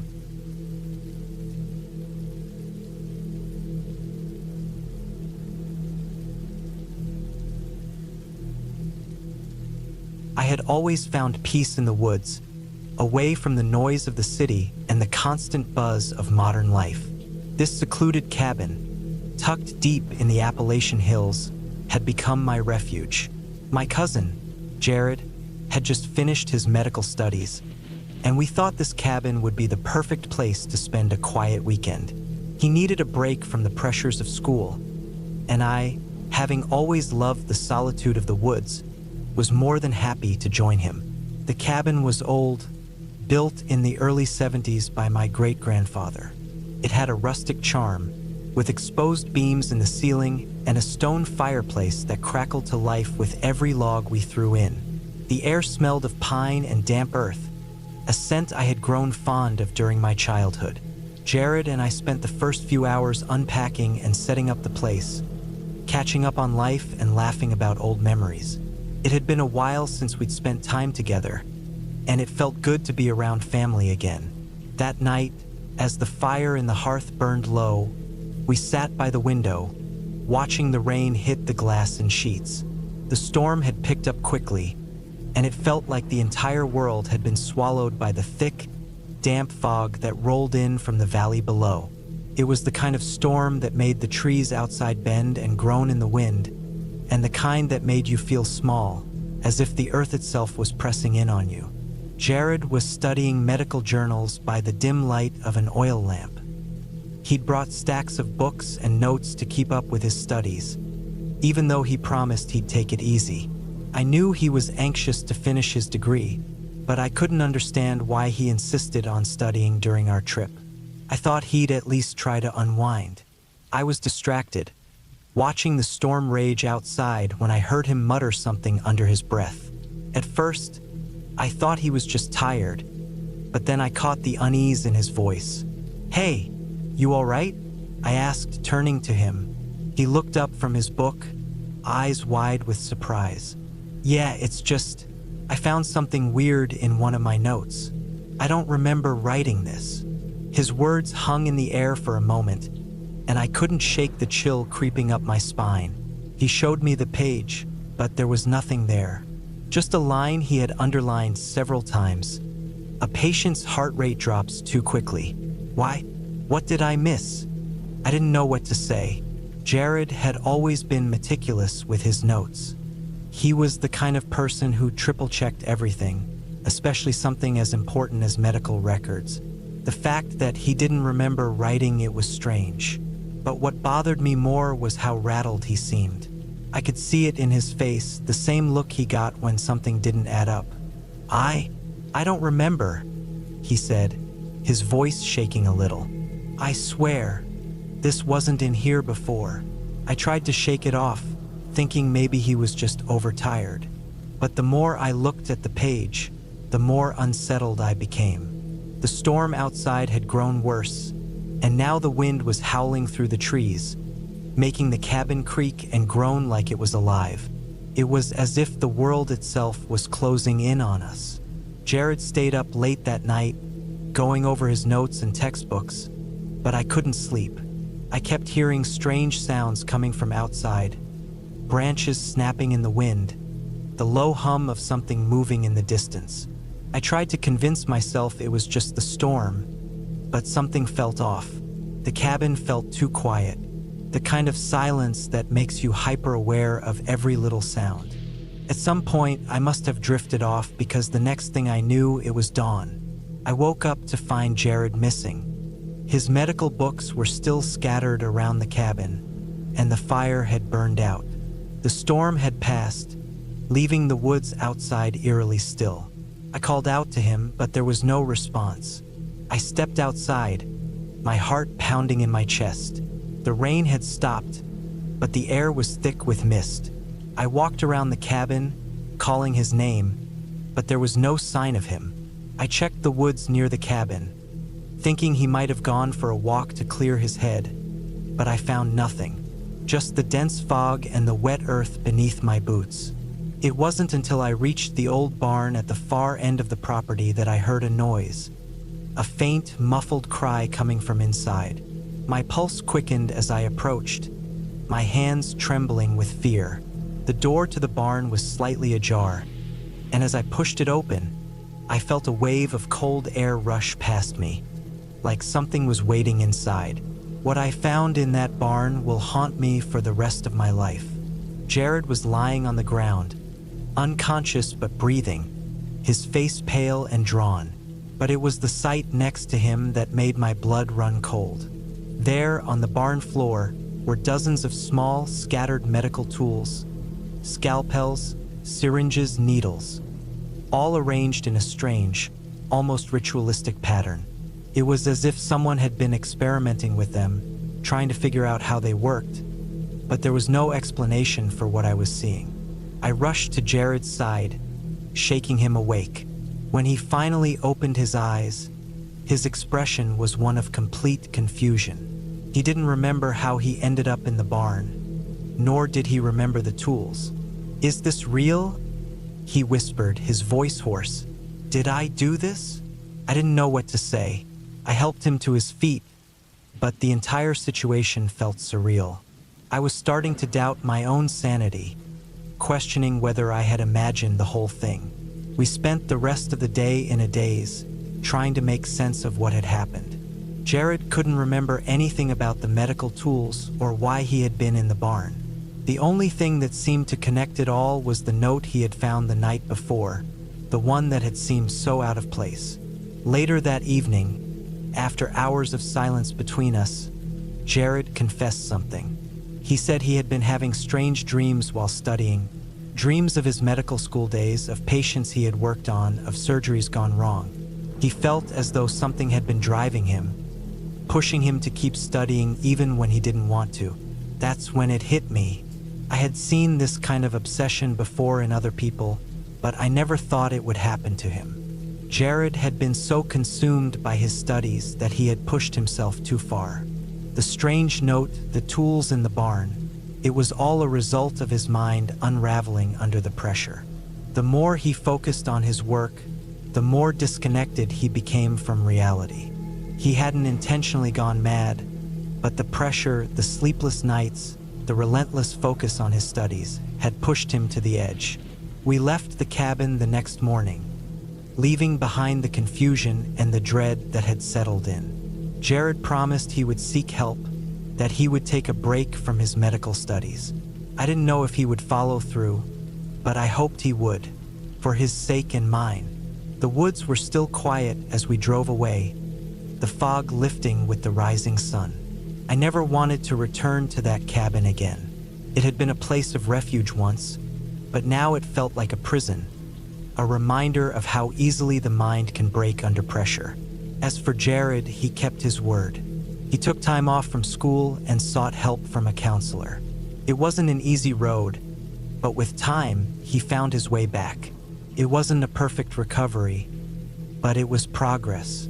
The cabin, though, still stands, abandoned now like so many other places in the woods. I can still remember the strange feeling of walking through it, the way it felt like the walls were closing in. Maybe I was just imagining things, but I don't think I'll ever forget that weekend.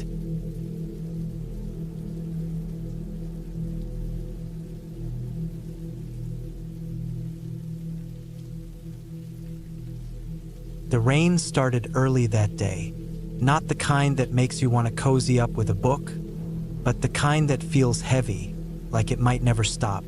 By the time I pulled into the ranger's cabin, the wind had begun to pick up. The forest around me looked different under the thick gray sky, branches swaying, leaves rattling like bones. I didn't mind the isolation. As a park ranger, you get used to it. But there's something about being out here in the middle of nowhere, surrounded by dense trees, that makes you uneasy sometimes. I was stationed at the small ranger cabin in the backwoods of Tennessee for a couple of weeks. It wasn't the busiest part of the park. Not a lot of hikers or tourists ventured this far, which was fine by me. It gave me time to catch up on paperwork, clean the cabin, and enjoy the peace. But as the day turned into night, that peace started to feel less like a comfort and more like an omen. The cabin was small, one room with a loft for sleeping. It was old, built decades ago, but it had its charm. A wood stove sat in the corner, the smell of the fresh pine logs from the fire mixing with the earthy scent of the forest outside. I got the fire going early, hoping it would help keep the chill from seeping into my bones. The cabin was sturdy enough, but the storm outside was relentless. Rain lashed against the windows, and the wind howled through the trees like something alive. The radio crackled with static, cutting through the silence of the cabin as I tried to settle in for the night. There was no one else in the area, no other rangers on duty. I was alone, and the sound of the storm outside was beginning to drown out everything else. I tried to focus on my book, but every now and then, the wind would shift, and it sounded like something else was out there. Something other than the usual rustling of leaves. I told myself it was just the storm, but deep down, I knew something felt off. The night dragged on. I moved from the couch to the table, scribbling down a few notes. The wind was picking up again, the howling louder now, almost like it was circling the cabin. I glanced out the window, but it was too dark to see anything beyond the rain. Just the blur of wet trees and the occasional flash of lightning. The storm was growing worse by the minute. Around 11:30 p.m., The power flickered and went out. It wasn't uncommon during storms like this, and I wasn't worried. I had a lantern on the table and enough flashlights to light up a small town. I went over to the window to see if I could spot any downed power lines or fallen trees. That's when I noticed something strange. A shadow, just outside the tree line. It was too dark to make out any details, but it was there, moving slowly through the rain. My first instinct was that it was an animal, a deer or maybe a bear, but something didn't feel right. The shadow wasn't the shape of an animal, not really. It was too tall, too thin. I grabbed the flashlight from the table and stepped out onto the porch, the rain instantly soaking through my jacket. I scanned the area with the beam of light, but the shadow was gone. I told myself it was just my imagination, a trick of the storm. Still, I couldn't shake the feeling that I wasn't alone anymore. The wind howled through the trees again, louder now, as if urging me to stay inside. I hesitated for a moment, but eventually I stepped back inside and locked the door behind me.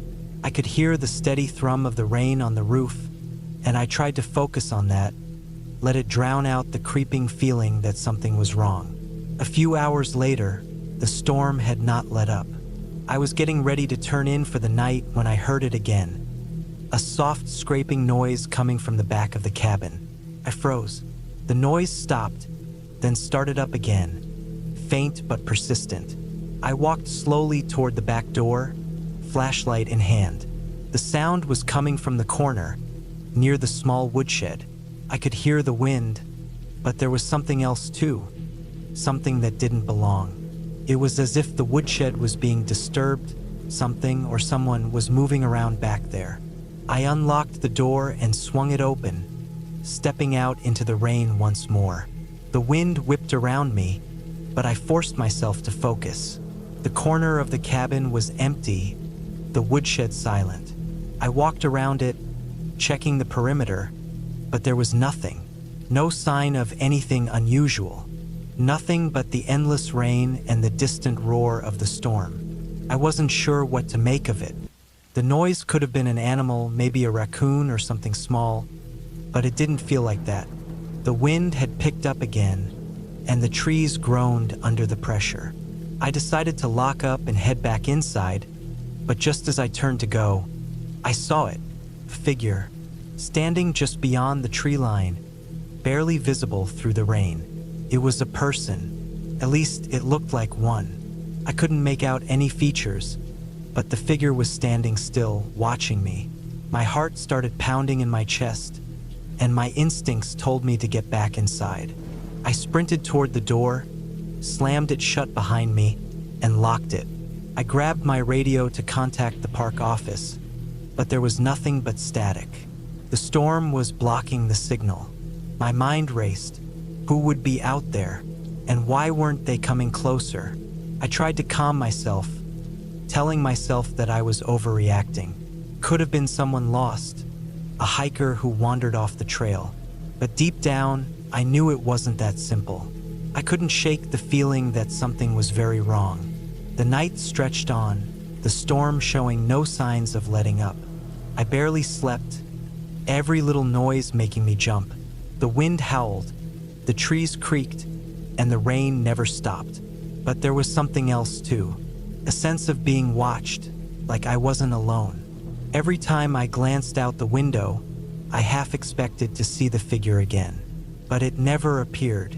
Still, I couldn't shake the feeling that someone, or something, was out there. By morning, the storm had finally started to subside. The rain slowed to a drizzle, and the wind died down. I was exhausted, but I knew I had to check the area. The radio still wasn't working, and I needed to make sure nothing had happened overnight. I grabbed my gear and headed outside, the wet earth squelching beneath my boots. The world was quiet now, the usual sounds of the forest muted after the storm. As I approached the back of the cabin, I spotted something strange in the mud, a set of footprints. Not human, but too large to be an animal. They looked fresh, like they had been made just hours before. I followed the prints, heart hammering in my chest. until they led me to the edge of the woods. There, hidden in the underbrush, I found what I'd been dreading: a large knife covered in mud and rainwater. It was coated in something dark and sticky: blood. I backed away slowly, my mind racing. I had no idea who or what had been out there last night, but I was certain now that I wasn't just dealing with an animal. Someone had been watching me, and I had no idea if they were still out there. I made the decision to leave, packing up quickly. The storm had passed, but the tension in the air lingered. As I left the cabin behind, I kept looking over my shoulder, every shadow seeming to move. The only thing I could think of was getting back to the ranger station and reporting what I'd found. By the time I got back to the main office, I was shaking. I told the supervisor everything, and we contacted local authorities to investigate. They found no signs of anyone near the cabin, no trace of anyone who might have been lurking in the woods. But the knife, the blood, it was real. They never found out who was out there that night, and the incident was eventually chalked up to some kind of freak accident or a prank gone wrong. But I never returned to that cabin. The park was vast, and there were other stations to work at. The woods held their secrets, and I wasn't willing to pry any deeper. Every so often, when the rain starts to fall hard, I remember that night, the shadow in the trees, the scrape against the cabin, the feeling that something was watching me. And I still wonder, was it just my mind playing tricks on me? Or was there something more out there? Something that would never be found?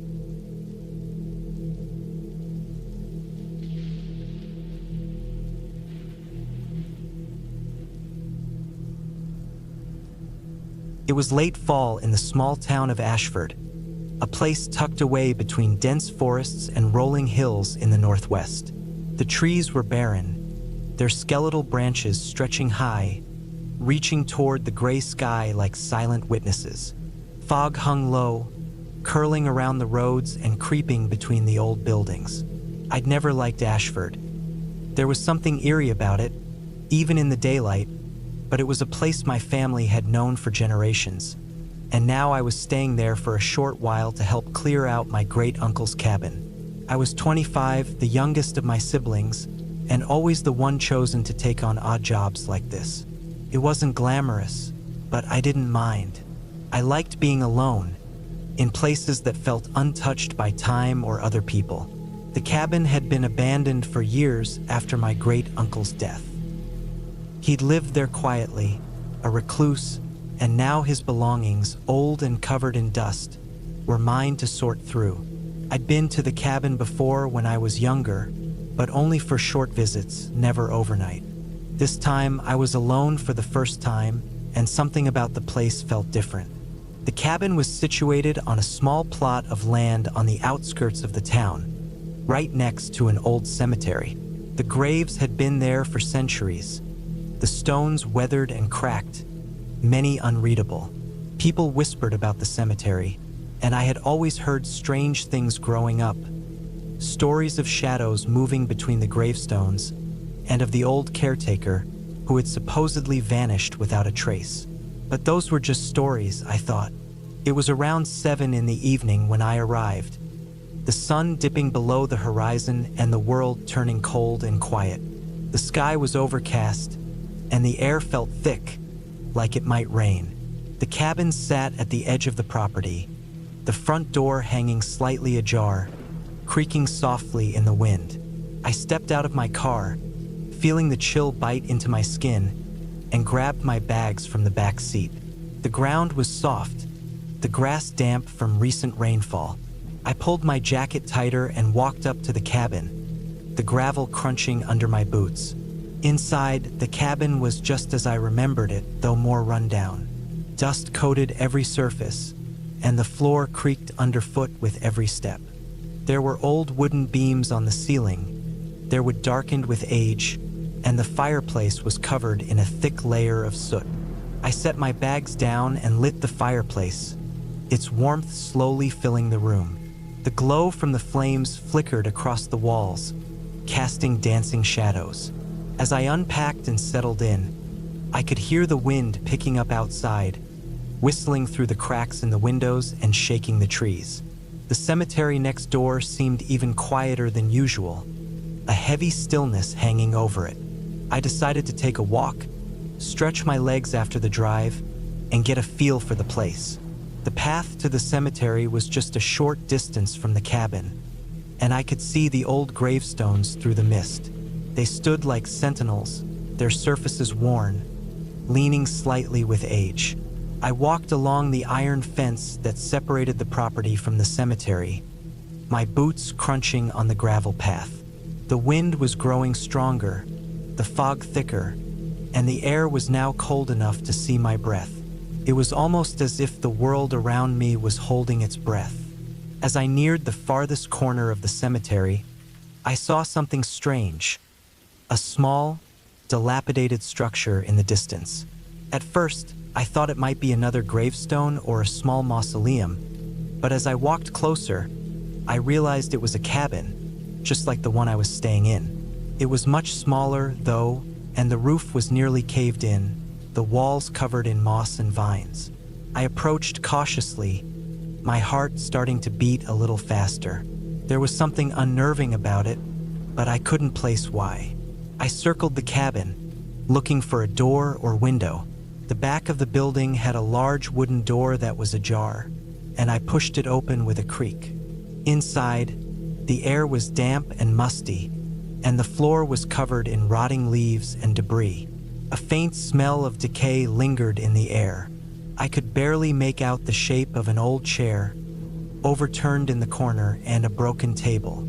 But it was what I found next that made my skin crawl. On the far wall, there was a collection of drawings, charcoal sketches that were smeared with age. The images were crude but chilling, depicting twisted faces and dark shapes that seemed to move in the dim light. I stepped closer to examine them, but as I did, I heard a sound from behind me, a soft shuffle, like something dragging across the ground. I froze, the hairs on the back of my neck standing up. I turned around quickly, but there was nothing there, just the emptiness of the cabin. My heart pounded in my chest. Maybe it was just the wind or my mind playing tricks on me, but I couldn't shake the feeling that something or someone was watching me. I stepped back, out of the cabin, and slammed the door behind me, the sound echoing in the still night. I made my way back to the main cabin, walking quickly, my mind racing. It was only when I reached the front door that I realized how cold I had gotten, my fingers numb from the chill. I locked the door behind me and lit the fireplace again, trying to calm my nerves. The night wore on, and the storm outside grew worse. Rain began to pour in heavy sheets, hammering against the windows. The wind howled through the trees, and the cabin groaned with the pressure of the storm. I tried to distract myself by going through some of my great-uncle's old belongings. Boxes of papers, books, photographs. But every time I heard a creak or a groan from the cabin, I couldn't shake the unease that had settled over me. Around midnight, I decided to go to bed. The bed was old, the mattress lumpy, but I was too tired to care. I pulled the covers over myself and tried to sleep, but the sound of the storm outside kept me awake. Then, just as I was starting to drift off, I heard it, a low, scraping sound, like something dragging across the floor. It was coming from the kitchen, just down the hall. I lay still, my breath shallow. The wind outside was louder than the sound, but there was no mistaking it. It was real. Someone or something was in the cabin with me. My heart raced as I slowly reached for the flashlight beside the bed, my hand trembling. I had to be sure. I had to know what was going on. I stood up, quietly, and crept down the hallway toward the kitchen. The sound was louder now, and I could feel my pulse in my ears. I slowly pushed the door open. Nothing. The kitchen was empty. The door to the basement was ajar, but nothing was out of place. Just as I was about to turn back, I heard it again. A scraping sound, but this time it was closer, coming from the basement. I took a deep breath, trying to steady myself. I moved toward the basement door, but the hairs on my neck stood on end. The floor creaked beneath my feet, louder than before. I opened the door and shone the flashlight into the darkness below. The beam of light caught something, a shadow darting across the room, disappearing into the corner of the basement. I didn't wait to investigate further. I bolted upstairs, locked every door, and barricaded myself in the bedroom. The storm outside was still raging, but my mind was focused on one thing. I wasn't alone in the cabin. I spent the rest of the night on high alert, every sound making me jump, every shadow feeling like a threat.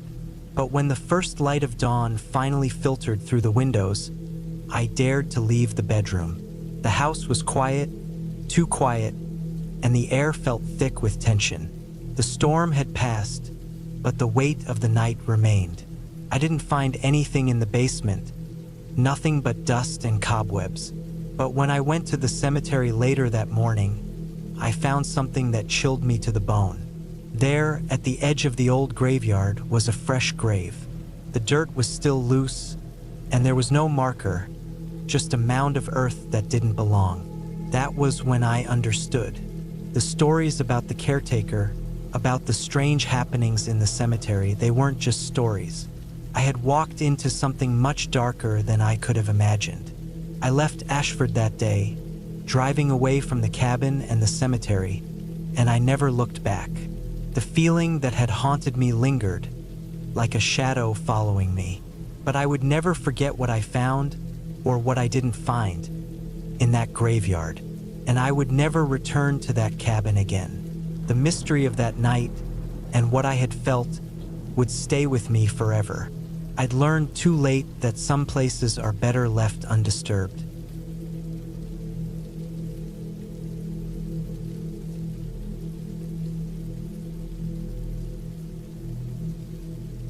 It was the kind of storm that made you feel small and insignificant.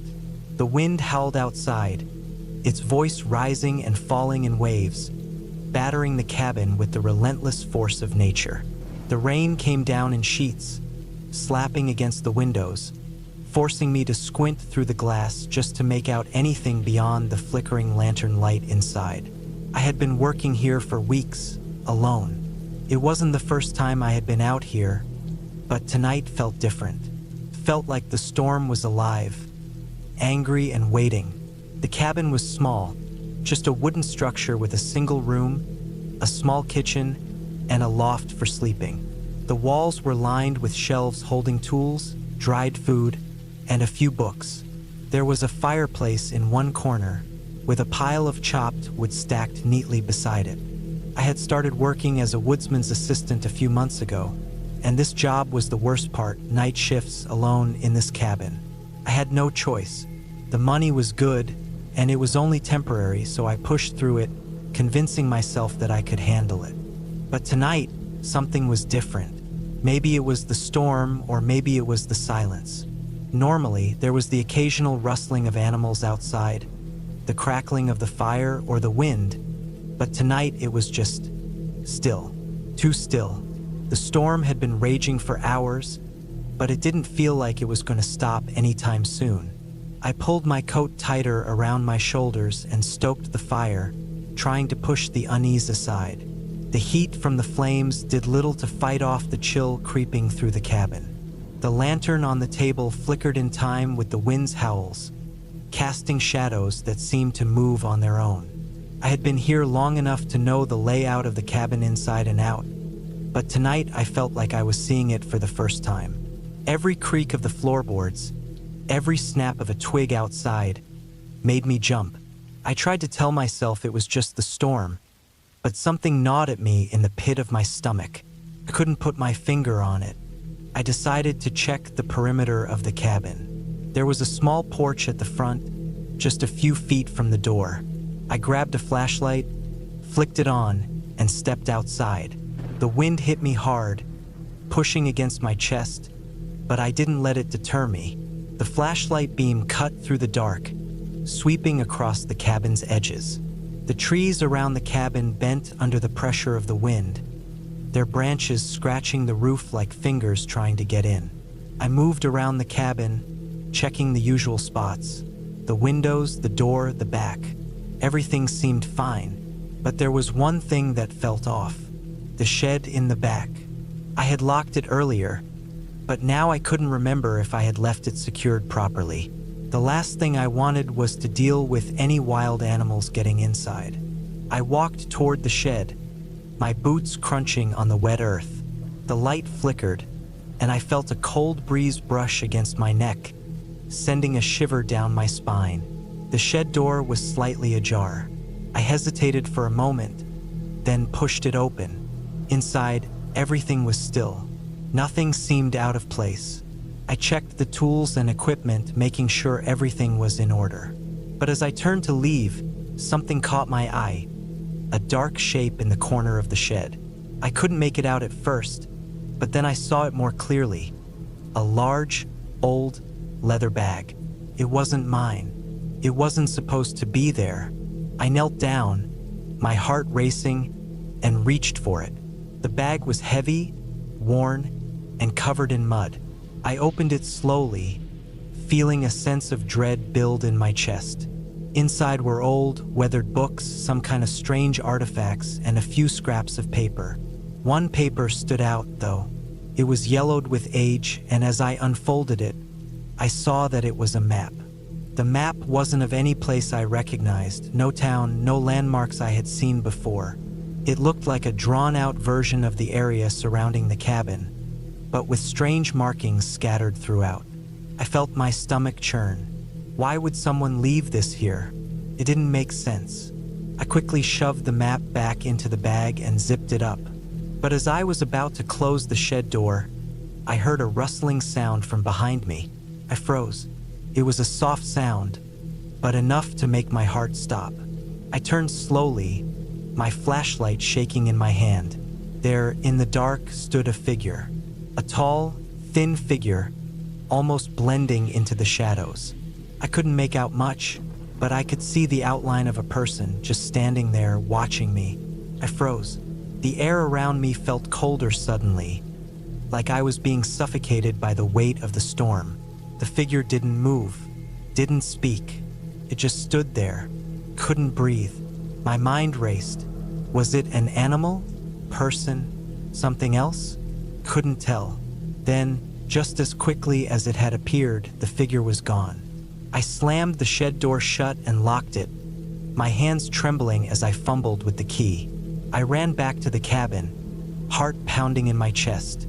I didn't look back. I didn't want to. The wind howled louder, like the storm was mocking me. When I reached the door, I slammed it shut behind me, locking it quickly. I leaned against the door, trying to steady my breath, but my mind was a mess.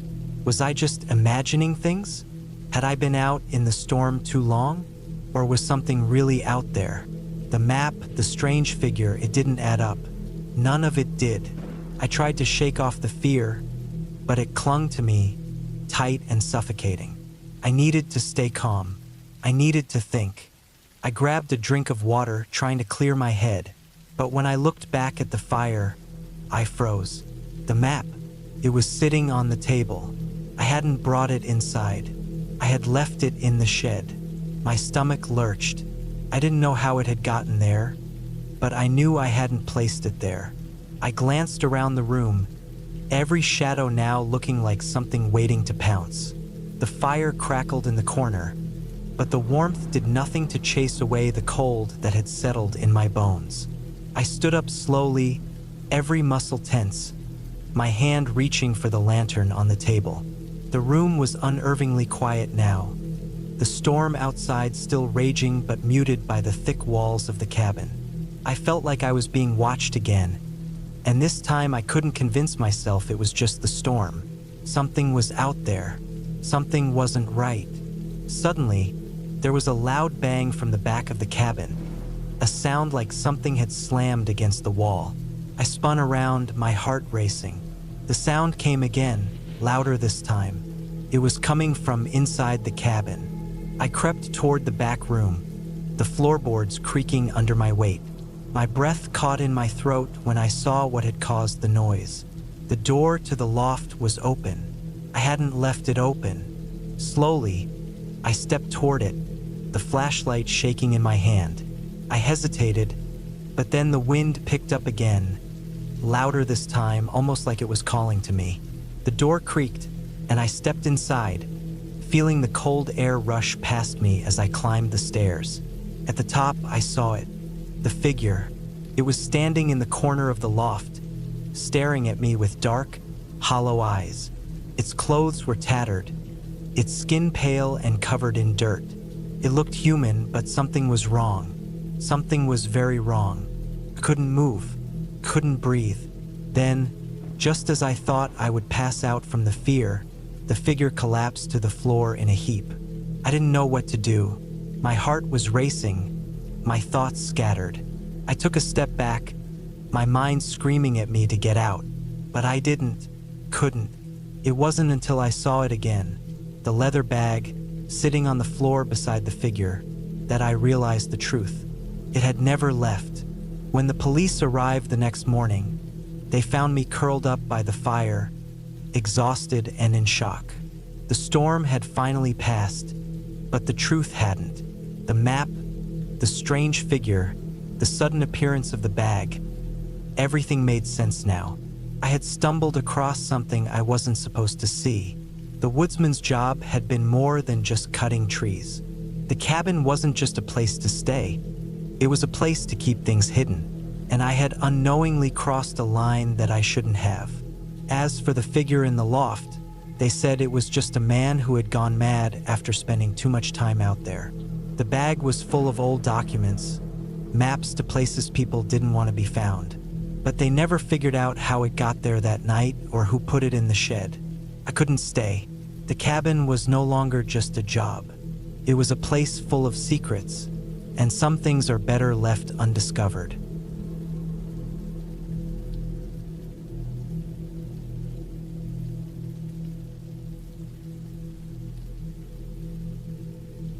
It was a cold night in late November when I found myself in the woods.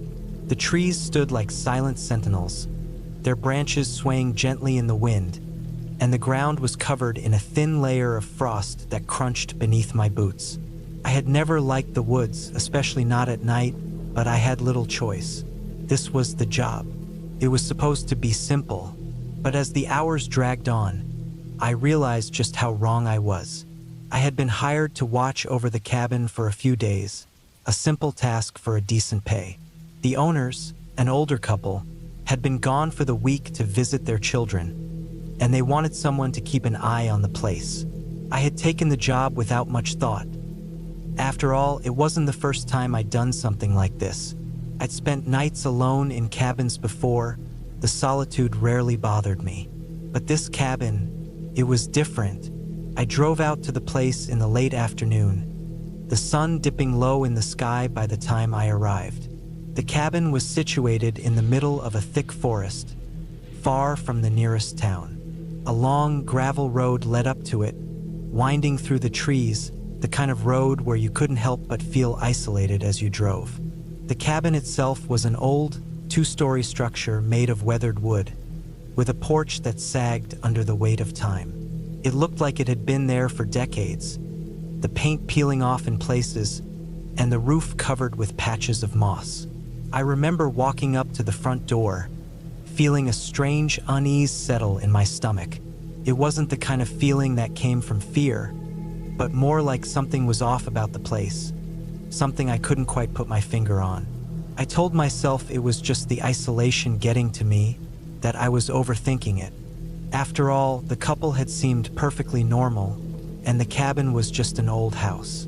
Once inside, I got to work, making sure everything was locked up tight. I checked the windows, the doors, and the fireplace. The place was well kept, but there was an odd sense of abandonment in the air, as if no one had really lived here for years. The furniture was old, but it was sturdy. The kitchen was stocked with food, though it looked like it had been there a while. I set up camp in the living room, starting a fire in the hearth to stave off the cold. Crackled and popped, casting dancing shadows on the walls. Outside, the wind began to pick up, rattling the windows and making the trees groan as they swayed. It wasn't long before the storm hit. Heavy rain started pouring down, the sound of it pelting against the roof loud enough to drown out everything else. As the night wore on, the storm only grew worse. The wind howled through the trees, and the rain fell in sheets, creating a constant, drumming noise. The fire in the hearth flickered and crackled, and I found myself staring into the flames, lost in thought. It was easy to let the mind wander when you were alone in a place like this. The flickering firelight seemed to bring out memories of other times I had been alone, other cabins in other forests. But tonight was different. Around midnight, I heard something that broke my concentration. A sound, faint but distinct, coming from the back of the cabin. It was a soft thud, followed by a dragging noise. My first thought was that it was an animal, maybe a raccoon or something else rummaging around. But then the dragging sound came again, this time louder and closer. I got up, my heart pounding in my chest, and walked toward the back of the cabin, where the noise was coming from. The hallway was dim, lit only by the weak glow of the fire in the living room. I walked cautiously, my boots making no sound on the creaky wooden floor. When I reached the back door, I hesitated. Should I open it? Should I look outside? The rain was still coming down in torrents, and the wind howled like some kind of wild beast. But curiosity pushed me forward. I slowly turned the knob, pushing the door open just enough to peek outside. First, I saw nothing. The world beyond the door was a blur of rain and shadow, the trees bending and swaying in the storm. But then, as my eyes adjusted, I saw something. A figure dragging something along the ground. The figure was tall, hunched over, and moving slowly, dragging a large, heavy object behind them. I felt my stomach drop. What was going on? Who was out there in the middle of the storm? Why was someone dragging something in the rain? I stepped back from the door, my mind racing. I knew I had to make a decision. Should I go out there? Should I call for help? But my phone had no signal, and there was no one for miles. I was completely alone. The figure outside seemed to stop, just as if it had sensed my presence. For a moment, everything was still. The wind had died down, and the rain was no longer a constant roar. I stood frozen, not knowing what to do. Then, without warning, the figure turned around. I saw their face. It was pale, almost ghostly, and their eyes were wide and unblinking, like they were staring straight into my soul. For a moment, I couldn't move. It was like my body had frozen in place, unable to do anything but watch. And then the figure did something that made my blood run cold. They smiled. A twisted, unnatural grin spread across their face, and the object they were dragging, now that I could see it clearly, was a body. A dead body, its limbs twisted at unnatural angles, its face frozen in an expression of terror. I stumbled backward, my breath coming in short, panicked gasps. I slammed the door shut and locked it, my hands shaking uncontrollably. I didn't know what to do. Who was this person? What were they doing? Why were they here? I tried to calm myself down, sitting down on the floor, leaning against the wall. I needed to think. I needed to figure out what the hell was going on. Minutes passed, or maybe hours. I couldn't tell anymore. The storm raged on outside, and I sat there in the dark, waiting. My mind raced with 1,000 thoughts. Had I imagined it? Had it been a figment of my imagination? A trick of the storm? No, I had seen it. I had seen that face. And then I heard it. A knock came from the back door. Knock, knock, knock.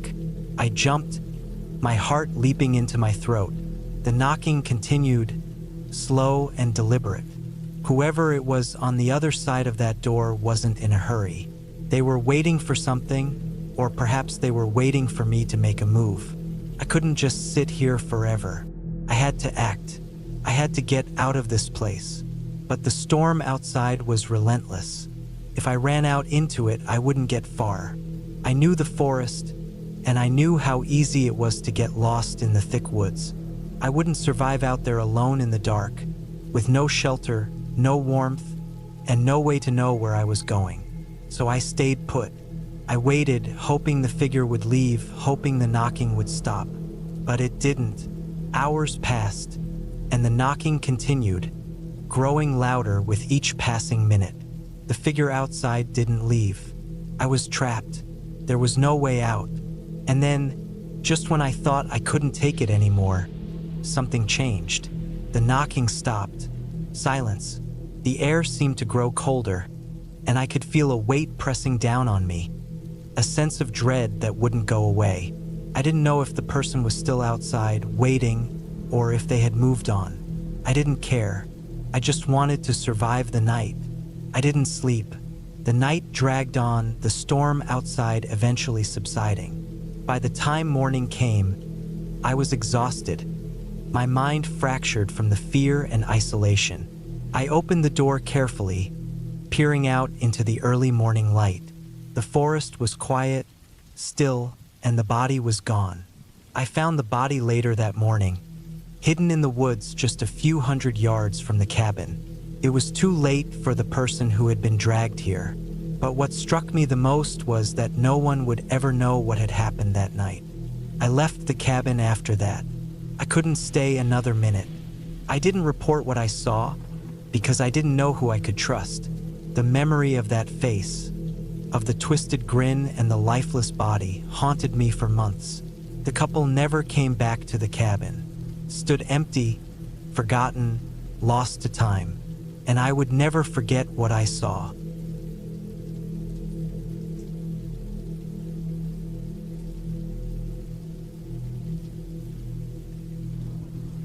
It was mid-November when I found myself alone in that remote cabin in the middle of the woods. I had never been one for the great outdoors, but life had forced me into it. After losing my job in the city and feeling the weight of a crumbling relationship, I needed a break, some time to think and get my head back on straight. So when I found this little cabin for rent, nestled far out in the wilderness of the Appalachian Mountains, I saw it as my escape. The cabin's owner, an old man named Frank, gave me a quick rundown when I arrived. No phone signal, no Wi-Fi, and no neighbors for miles. The closest town was an hour's drive away, and he warned me that wildlife was abundant. Bears, coyotes, even the occasional bobcat. But it wasn't the wildlife that made my stomach tighten as I took in my surroundings. It was the sheer isolation. The cabin was old, far older than I expected, built from rough-hewn logs with a steep, moss-covered roof. The wood had that musty, ancient smell that made me feel like I'd walked into another time. The first night wasn't bad at all. I spent most of it unpacking, making myself comfortable in the cabin's single room, and lighting the fireplace. It wasn't luxurious, just a few mismatched pieces of furniture, an old wood stove, a small kitchen area, and a basic bed. But there was something oddly comforting about the simplicity. The darkness outside seemed to swallow the little cabin whole, and the silence was almost deafening. All I could hear were the crackles from the fire and the occasional rustling of leaves from the trees. But as the hours passed, something shifted. It wasn't anything obvious. No sounds of footsteps outside or strange creaks in the wood. But I began to feel watched. It was an odd sensation, like there were eyes on me, even though I was alone. I tried to shake it off as the result of being in an unfamiliar place, but I couldn't deny that uneasy feeling gnawing at me. I decided to ignore it, as I had nothing else to do but wait for sleep to take over. Around 11:30 p.m., I heard it, a faint scratching sound against the cabin's door. It was so soft that I thought maybe I had imagined it. My heart rate picked up as I strained to listen, but it was gone in an instant. I told myself it was just an animal, a raccoon, perhaps, or a curious squirrel, but I couldn't bring myself to stand up and check. The thought of opening that door, not knowing what might be on the other side, sent a shiver down my spine. So I stayed frozen in my seat, my eyes glued to the door, waiting for any other signs. Minutes passed, but nothing else happened. The silence returned. I exhaled and leaned back, trying to steady my racing heart. Maybe it was just the wind, I told myself. Or maybe I was just paranoid from being so far from civilization. I wasn't sure when I finally fell asleep, but when I woke up, it was still dark outside. I glanced at the clock, 2:47 a.m. I could hear the steady rhythm of the rain against the cabin's roof now. It was coming down hard, pouring in sheets, and the wind howled through the trees. Despite the storm outside, the cabin was warm and I felt safe, at least for the moment. But then I heard it again. A thud, a loud bang coming from outside. My blood ran cold, and I immediately sat up, heart pounding in my chest. I wasn't sure what had made the noise, but it wasn't the wind. It sounded like something or someone had hit the side of the cabin. I grabbed the nearest thing I could find, a heavy, old-fashioned cast-iron skillet from the kitchen, and crept toward the door, my nerves on edge. My mind raced through every possibility. An animal? Person? Some prankster? I had no idea, but I couldn't just ignore it. I slowly and quietly unlocked the door, my hand trembling as I reached for the handle. As soon as I opened the door a crack, I was hit with a blast of cold, damp air and the smell of wet earth. I stepped outside, squinting into the darkness, trying to make out anything through the sheets of rain. But there was nothing. The forest stood still, the only sound the rustling of trees in the wind. No footsteps, no voices, just the eerie silence of the woods. I stood there for what felt like an eternity, gripping the skillet, staring into the dark. It felt like something was lurking just beyond my sight, watching me. But after a few minutes, I convinced myself it was nothing. Probably just the wind, or maybe a branch falling against the cabin. Slowly, I backed inside, locking the door behind me. I tried to shake off the tension that had built up, but I couldn't ignore the strange feeling. It was as if the whole forest was holding its breath, waiting. I didn't sleep much that night, though I eventually drifted into a fitful slumber, constantly waking up with the feeling of eyes on me. The next morning, I decided to stay inside and avoid the weather. I spent the day reading and cooking, trying to make the most of the quiet solitude.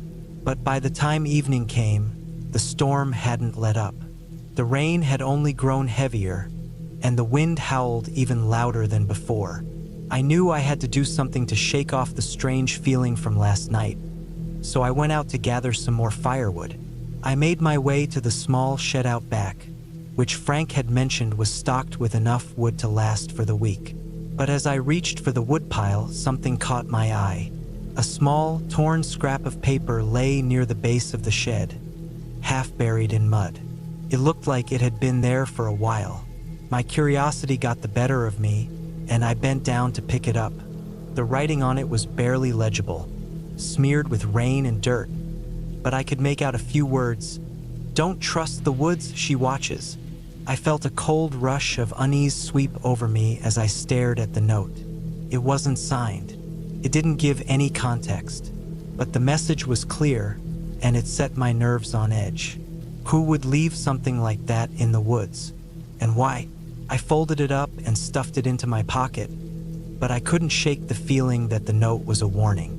I finished gathering the wood quickly and returned to the cabin, locking the door behind me as soon as I was inside. The fire crackled and popped, but it did little to ease the cold feeling that had settled in my chest. I kept the lights low that night, trying to distract myself from the growing sense of dread. I don't know how much time had passed when I heard it again. This time, it was more distinct. Footsteps, slow and deliberate, just outside the cabin. I froze, my heart in my throat. The noise came closer, stopping just outside the door. I strained my ears, barely daring to breathe, but there was no sound after that. No knocking, no scratching. Just silence. I stayed frozen in place, waiting for something, anything, to happen. But nothing did. It was as though the forest had swallowed whatever it was, leaving no trace. Eventually, I convinced myself it was just an animal, maybe a deer or a bear sniffing around, and I tried to calm myself down. But as the hours passed, the sense of unease only deepened. Something wasn't right. I spent the rest of the night awake, the fire slowly dying in the hearth, the wind and rain outside growing louder. My mind raced with thoughts of the note, the footsteps, and that feeling of being watched. When the first light of dawn finally broke through the storm, I couldn't shake the feeling that I wasn't alone out there. Someone was waiting. By the time noon came around, the storm had finally passed. The sky had cleared, but I couldn't bring myself to go outside again. I packed my things, double-checking the cabin to make sure I hadn't left anything behind. As I walked toward the door, I caught one last glimpse of the woods. A figure stood at the edge of the trees, watching me. It was a woman. She stood perfectly still, her face hidden in the shadows of the trees, but I could feel her eyes on me. My heart raced, and I quickly slammed the door shut, locking it. My breath came in sharp, panicked bursts, and for a moment, I thought I might pass out. But when I gathered the courage to look again, she was gone. I didn't waste any time. I grabbed my bag, ran to my car, and sped out of the driveway. The further I got from that cabin, the lighter I felt. I didn't know who or what had been watching me, but I wasn't about to find out. The woods had held its secrets, and I was no longer willing to uncover them. I left behind the note, the fear, and the unknown, relieved to leave the cabin far in my rearview mirror.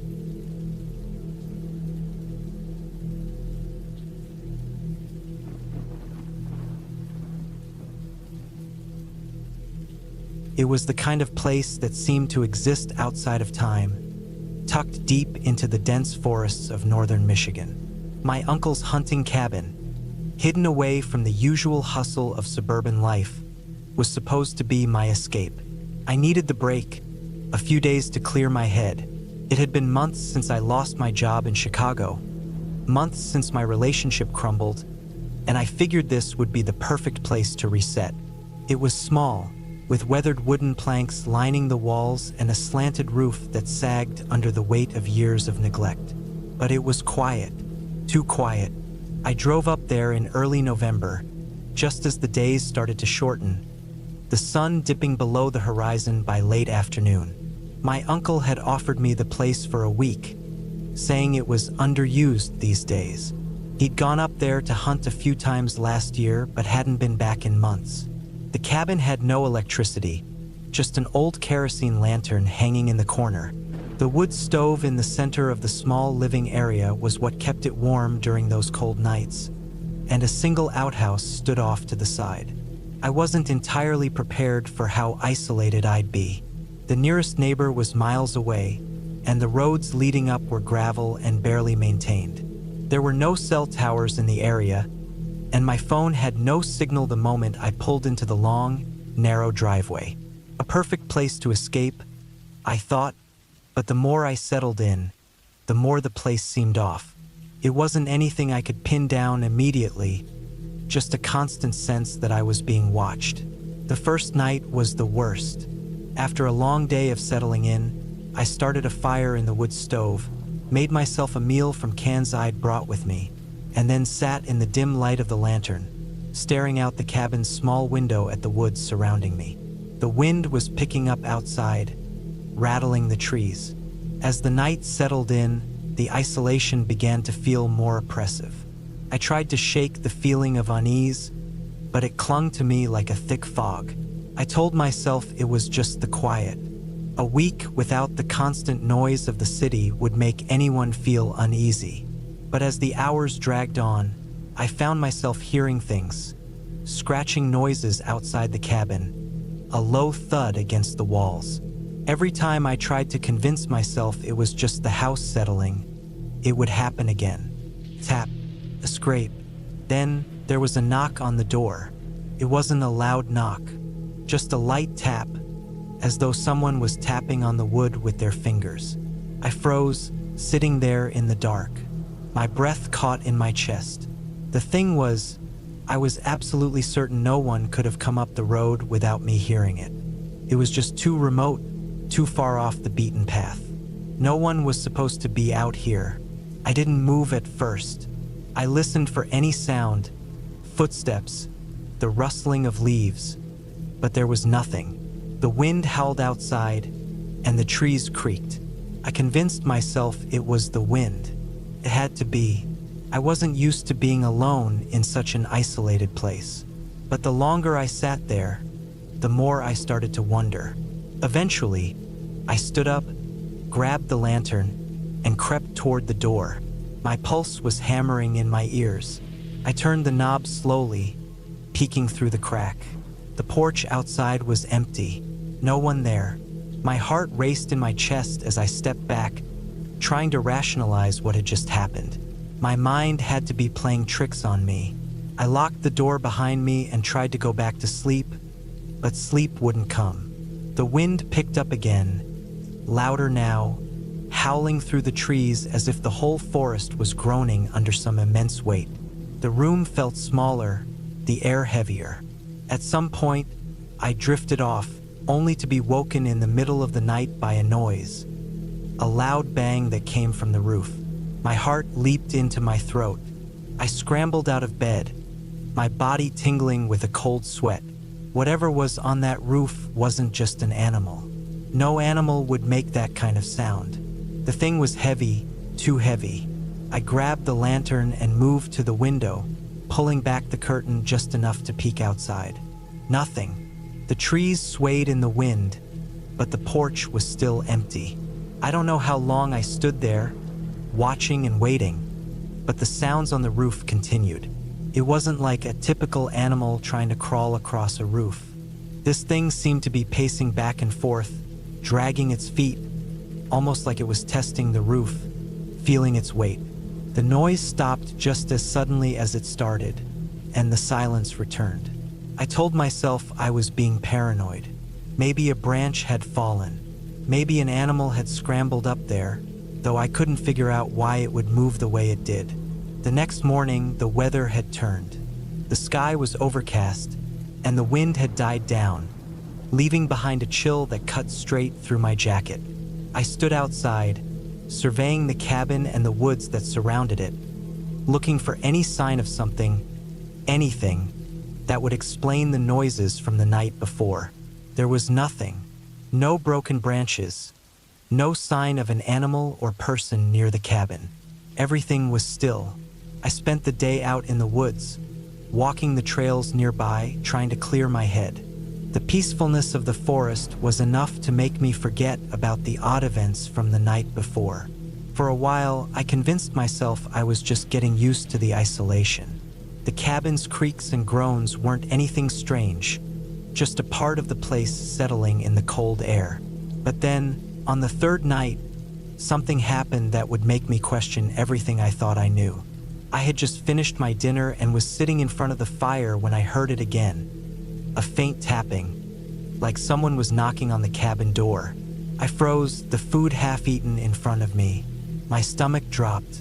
The wind was quiet tonight, and yet this sound was unmistakable. It came again, a light knock followed by a pause, then another. This time it was closer, too close. I wasn't going to open the door. No way. Whoever or whatever was out there could stay outside. I moved quietly toward the window, lifting the lantern and peering through the blinds. What I saw made my blood run cold. There, standing just beyond the porch, was a man.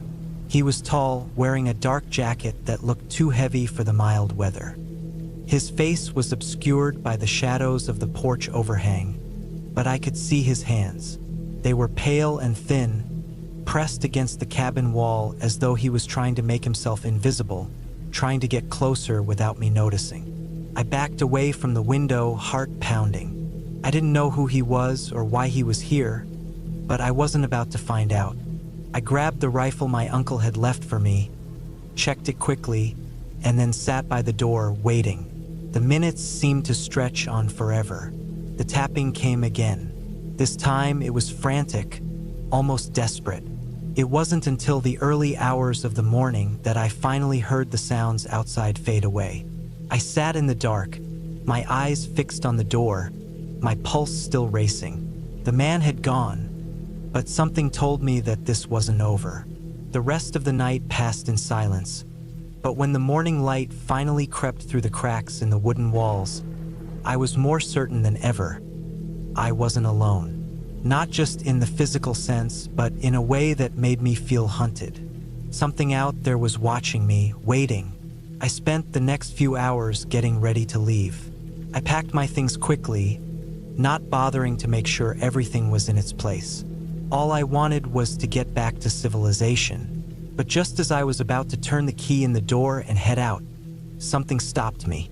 There, on the porch, just beneath the old rocking chair, was a small item, an object I hadn't seen before. A broken pocket watch, its glass cracked, lying in the dirt. I stared at it for a long moment, the hairs on the back of my neck prickling. Someone had been here. Someone had left me a message.